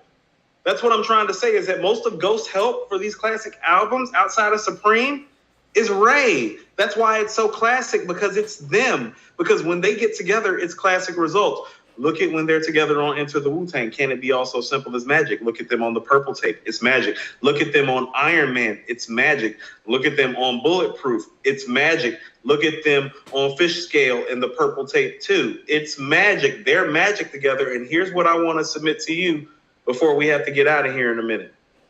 Ray and Ghost did as much work just on Supreme Clientele and the Purple Tape alone that it equals the Nas and AZ output. Think about that. It's incredible. Jay Short with the super chat says, whenever Prodigy made Apostle Warning, he was number one. T Nitty with the super chat says, Big Doe Rehab is a classic and only built for Cuban links equals Supreme Clientele. 36 Chambers says, Big Doe Rehab had a lot of help, including Ray. Yeah. 36 Chambers says, what's y'all thoughts on Deck? He's been keeping busy with great Czarface material at the crazy pace over the years. In my opinion, he's one of the best from the Wu-Tang. Yes, he has to get credit for that. You know, I just wish these things were happening, you know, in the 90s. If we're talking about the actual work over a longevity of time, I don't think he's better than the GZA, but I would probably slide him in that fifth slot. So it would go Meth. I mean, overall, we would go Ghost, Ray, Meth, Dirt, and then Deck. If we're talking about, you know, the contribution. Okay. Andrew Green says, just like Andre 3000 is hard to rank in all-time solo MCs list because of lack of work, it's just hard to rank key Wu members for different reasons. No, I'm showing it to you right here where Ray and Ghost have helped each other. You can rank it. They've helped each other get to where they are. Ghost is a little higher. That's what I mean. It's like if one guy is 6, one guy is 10. Not 6 and 32. No, not 6 and 15. Not 6 and 19. If Ghost is like 6 or 7, then Ray is 10, 11, or 12 and no lower. This is the proof. Lex and Diesel. I have some more proof to show you from another duo who doesn't have their classic album status that we're about to get to show you that it's real. What? Oh, okay. Lex Diesel with the super chat says KD2 is a year old now. Time to revisit that album and decide if it's classic or not. I think that's fair. LP says Ray is Robert Horry with 1 legit chip out of 7. Wow, that's really disrespectful. I'm glad you paid for that because I won't be acknowledging you ever in life again. Ohio K with the super chat says y'all sleeping on the last Kiss album from Jada in 09, especially the verse on Cartel Gathering with Gathering with Ray and Ghost. Ray and Ghost, yeah. I got Cartel Gathering down here on Ray and Ghost list. I got that. And The Last Kiss is good. It's not in the stratosphere of the albums that we're talking about. I like The Last Kiss. I like The Last Kiss too. I like Kiss the Game Goodbye. Yeah, but it's not, yeah. Jay Short says, I prefer Ray because I grew up in that era, but I would put Pusha ahead of Ray because Pusha has solo albums without help. My Name Is My Name and Cuban 2 are equal. No, it's not. No, it's not. Ray Rims with the super chat. Shout out to Ray Rims. He says, we're well aware that they're trying to clone this show, but it's impossible. They should just reach out to partner. This is high mind analysis. What? Well, shout out to you, Ray Rims. I don't know what that's about. We're conducting a show, but yeah, shout out to you. CJ Kidd says, better group, Hieroglyphics of the Boot Camp Click. Esquire with the super chat says, I don't think that the separation between Ray and Ghost is significant either, but I also don't think Ghost as a top 10 MC like y'all. More like top 20. Okay. Due to catalog. Okay, I think that's fair. No, but I mean, I get what he's saying. Yeah. Or she. I get what they're saying. So listen to my final point, and this should let you know how great Ghost and Ray are. Mm-hmm. You know who I thought about? When I realized how much Ray and Ghost had used each other on their classic albums, I immediately thought about Styles and Kiss and how much they don't use each other on their albums, which is why neither one of them have any verifiable, certifiable classics. Between Raekwon and Ghostface, the only classic album that has been made that we can look to where there's not heavy contribution from one of the other members is Supreme Clientele. And even with that, I want you to understand this. Supreme Clientele, first of all, has 2 tracks from Ray two of the best posse cuts ever in Buck 50 and Wu Banger 101. Real shit. And Ghost's whole Theodore unit is on about another 3 or 4 records. There's only 13 songs on Supreme Clientele. Ghost is only on a solo mission for about 5 of them. I don't know about that. Well, yeah, okay. Nutmeg starts off with RZA. Then you got one. Then you got one. Yeah, because you got Saturday Night, Uptown Saturday Night. Then you got my song, Ghost Dini, but my man goes at the end of that. He's not right. I mean, it's 2 verses on there, and then Apollo Kids comes in, and then you got the record with RZA. Right. Yeah. And then The Grain. Yeah, Go Against the Grain. Mighty Healthy, he's by himself, so we're at 3. Yeah, Mighty Healthy, and then you got Dex Beat. He's by himself, but that's like 1 verse. You're right. Yep. No, you're right. Come on, look. And then you got Malcolm and Child's Play. Play. Yeah, but he sparsed these out so well, because even if we talk about Shay Shay Lagos, you guys on that as well. So that's why I'm telling you. So Ghost solo album without Ray's help, it's like, oh, well, he's only rapping by himself on 6 songs. And Mike, in 2 of those songs, one song's 1 verse, another song is 2 verses. Mighty Healthy's 2 verses.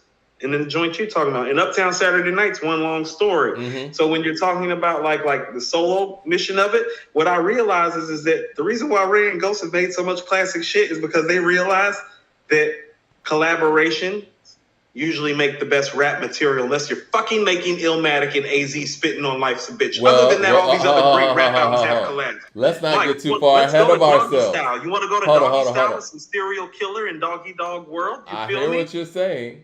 But let's look at the production help on those efforts. The Illmatic's production credits is an all-star of producers. I'm talking about the bar work, though, because people have done this Styles and Jada thing. But what I really realized today is that the reason why Styles albums aren't held as high as they should, and Kiss albums ain't held as high as they should, well, show me the Kiss album where Styles is on there 12 times like Ray is on Iron Man. Or show me the Styles album where he's on there 11 times the way Ghost is on the Purple Tape. They're not working with each other enough. Like Ray and Ghost have made this work together. They're the best rap duo ever. Even over Outkast. They've got more classic shit than Outkast. Wow. That's what I realized. That's my hot take. Wow. Think about it. They got 6 classics. They got 6 solo classics between the 2 of them, and they're responsible for parts of Wu-Tang Forever and Enter the Wu-Tang on top of Ray's fucking verse catalog, on top of Supreme Clientele. It's crazy. Do you like the Jadakiss song on the DJ Khaled album? Yes. Might be the best joint on there. I liked it too. I think I said in the previous show, a classic album for Jadakiss looks like, from a production standpoint and from an execution standpoint, it looks like Paid in Full, right? I think beats and rhymes, you know what I'm saying? And even kind of taking a similar approach to the record that was on the DJ Khaled record. And just Jada spitting and being able to make some almost Park Jam type bangers, song to song. You mean Incarcerated Scarfaces? Something like that, right? I could see Jadakiss making, close your eyes, like, could you see Jadakiss making I Ain't No Joke? Or something, you know what I mean? And made structurally in that way. His career has essentially been a lot of 16 bar, I Ain't No Joke type of verses. He has yet to put it together for an album. That's the formula it needs to be. Made 6 classic albums between the solo catalogs, on top of them doing shit like the MGM and Can It Be So Simple on Wu-Tang and Enter the Wu-Tang. That's what I'm saying. But to kind of piggyback on your point, we got about the Benjamins and we gonna make it. That's not gonna cut it. I think Jada could do something like that, and then you add Styles into that. Like, you're right. Styles needs to be more integral into Jada's process, and vice versa. Like, Styles' albums are better, but not that much better, and they haven't made a classic solo album between the 2 of them. You're right. Ghostface utilizes the people at hand, and on Supreme Clientele, he didn't utilize Ray as much as he normally does, but he utilized everybody else and sprinkled it around where it didn't feel like he was getting a lot of help. The whole Wu-Tang Clan is on Supreme Clientele, except Old Dirty Bastard. Yeah, he was and locked Master up. Killer. Yeah. CJ Kidd says, A Gangsta and a Gentleman is general consistence a classic, but it's Styles' only classic. How about this? Black Star's better than A Gangster and a Gentleman. Black Star's first album is better than A Gangster and a Gentleman. It's a really dope album. I'm not being funny. It's just a really dope album. I agree with you on that. And Gerald Green with the super chat says, what I mean about the Wu is that with individual rankings, none of them are greater than the sum of their parts. A lot of help from each other. And you're right. Like, yes. And I think that's why Method Man unfairly kind of gets put in that whole he didn't make a classic, because I think he tried to take on more than everybody else did, with the exception of Old Dirty. But Old Dirty had GZA was right. Well, here's what I would tell you is that, well, how about this? Ray has been on a lot of classic rap albums. Well, so is Method Man. He's on Ready to Die, and he's on all these Wu-Tang joints that I'm talking about Ray being on. No, for real. He's on Return. How about this? He's more of a prominent role on Liquid Swords. I told you Liquid Swords is not a classic without that back and forth on Living in the World Today and Shadowboxing. It is not the same level without that contribution. Now, what you know about him seeing, I know a lot. Well, can you tell me straight something, nigga? I'd rather not. To hear Method Man and GZA go back and forth, it's like that's your lyricist and your star going back and forth. It's like, oh no, they're really a group. Well, to kind of go to this, do you hear about people making a big deal about the fact that Method Man's not on the tour? Let's transition to that and get out of the Ray and Ghost conversation right quick, because I need to get out of here in a second anyway, in like 5 minutes. Okay. But Meth is not on tour because Meth has built a life for himself that doesn't revolve all the time around hip hop or Wu-Tang Clan. A performer, yeah. I mean, like he said in his video, and I felt him, he's like, I'm 51 years old, and at 51 years old, it feels good to have options. He's right. Yeah. He's totally right. And so people who are mad that he's not there, this is why I bring up the star thing, because here's what really happened. Well, Old Dirty Bastard's not here, Mike.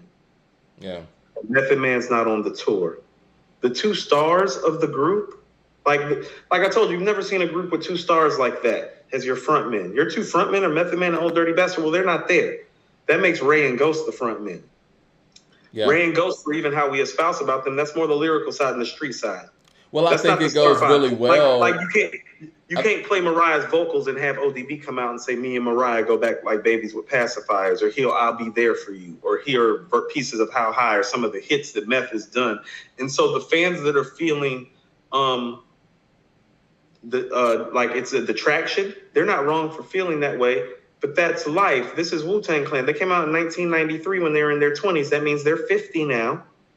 Well, and that means life is different. That means some people may have passed on like Old Dirty Bastard. That means other people, like the main star in the group. Guess what? The main star in the group actually became a star, so he has options. So you'll see him on the cover of Essence magazine. Well, all right, this is what I'm saying. TV and film. Yeah, and that's great for Method Man, and I think that's a great accomplishment. Where, like you said, he does have options. But I think that the Wu-Tang fans and the Nas fans kind of understand that Wu-Tang and Nas going on tour together, that's not really Method Man's chamber anyway.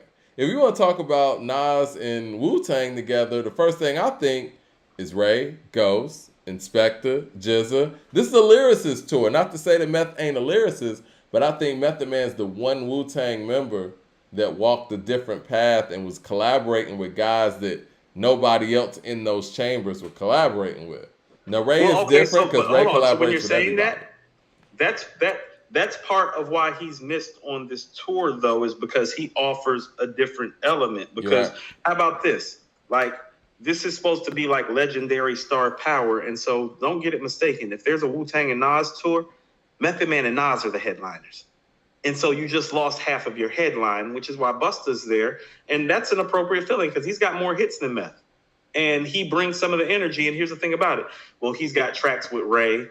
He's got tracks with Nas. Yeah. And so he can kind of fit into the seam of things, and it makes sense. But we can't be mad at Method Man for having, I told you, Mike, when DMX said he made more money off of Romeo Must Die than It's Dark and Hell is Hot, not only did my heart break, but I knew the game could never be the same when these niggas started acting. Well, no, at the end of the day, man. It's like when I heard DMX say that, he's like, yeah, they cut me a $76,000 check. That was my first royalty check for Def Jam. He's like, when I did Romeo Must Die, he's like, before we were filming, I got like $3 million. I was like, and we're done here? Well, yeah, I mean, the music world can't compete with what Hollywood can do for you financially. And I knew It can't. as a Janelle Monae fan and as a fan of what she did with Archandroid and even Electric Lady, I knew when she started doing movies, it was over. You can't And it compete. has been. I It mean, has and you know been. what? And people always talk about my takes on Common. When you start doing movies, it's over. You can't focus on music in that way. There's nobody who we can honestly say was able to balance this thing out and make classic albums and really be in Hollywood. So I Hollywood hate gives you a check you can't deny. so I hate to bring it up, but Pac was making All Eyes on Me and Machiavelli, and was working on Gang Related when he died, and didn't get to finish the filming for Gang Related. He would have been the biggest threat because here's the thing about it, because he didn't start off as the best MC a la a Nas or a Method Man or a Snoop or a Rakim, and actually grew into that like upper echelon, great classic album making status maker. Think about it. His last 3 albums are his best album. Me Against the Yeah, World, he was All Eyes getting on Me, better and Machiavelli. better. Those Yeah. are his 3 best albums. So he was actually hitting his stride as an MC when the acting roles were about to get bigger and bigger for him.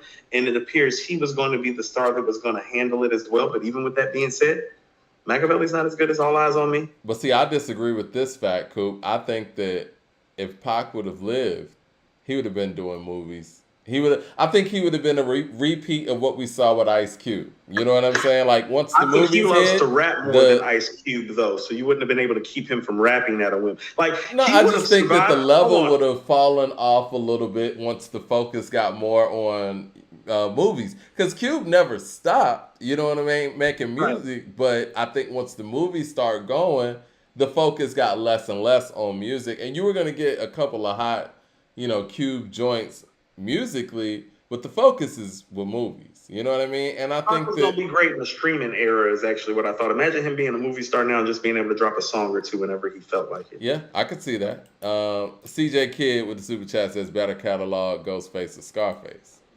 Comparable. It's comparable if you count the Wu Top Tang 5 stuff. combos. Yeah. Jay Short with the super chat says, I seen another media outlet biting y'all format. It happens. It's a blessing to be an inspiration, I told you, we're blessed and we're fortunate, and I'm appreciative. And thank you, everybody. I always trust the creators, and I would think that, you and I with this format, we are creators. And I know even when Skip Bayless left First Take, I was like, well, I know Skip's going to make it happen because he's a creator. He made First Take. And so he did And that with he made a Shannon. whole other successful show. Made and it meanwhile, happen. the other show has gotten rid of the other guy that was supposed to replace Skip. It's been a revolving door over there at First Take, respectfully. I don't like it. I actually watch this just in with Max more. I told you, Max brought that show some levity, some sense, and some balance. He did. It's not always black and white. Sometimes it's just like black and white about like who got common sense and what works. It's like I knew it was a problem when Stephen A started picking on how he wore the same suit every day. It's like, oh, he don't have enough flavor for you. You want to dress this up and make it real pretty, don't you? CJ Kidd with the super chat says, look, just say Wu-Tang is the greatest group in history, damn it.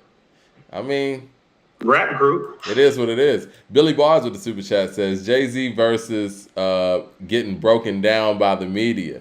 Nas versus being studied at Harvard. There are levels to this. I guess they're talking about in relation to the other MCs we're talking. And Gerald Green with the super chat says, I saw Hit Boy say once that he wanted to do a whole album with Jada. They could deliver a classic if it was short and sweet like Magic, bar work. I think Jada should take him up on that. We also heard Westside Gunn say he would like to executive produce a Jadakiss album. He should take him up on that. Let's see. Is there anything that we missed? Because I know you got to get going in a second. Yeah, I got to roll. So if all the super chats ran through, I don't want to cut the people short or nothing. But yeah, it's Let's see. Let me get through the super chats and we can get up out of here and then talk Friday if we missed anything. No, that's everything. Yeah, we talked. I'm about to say, we talked our shit today. Yeah, it was man. a good show. Yeah, we were able to get through everything. And remember, Eminem doesn't get a pass for not responding to this record. This is what you're holding me for. This is what you're holding me for. All right, peace, everybody. Yeah.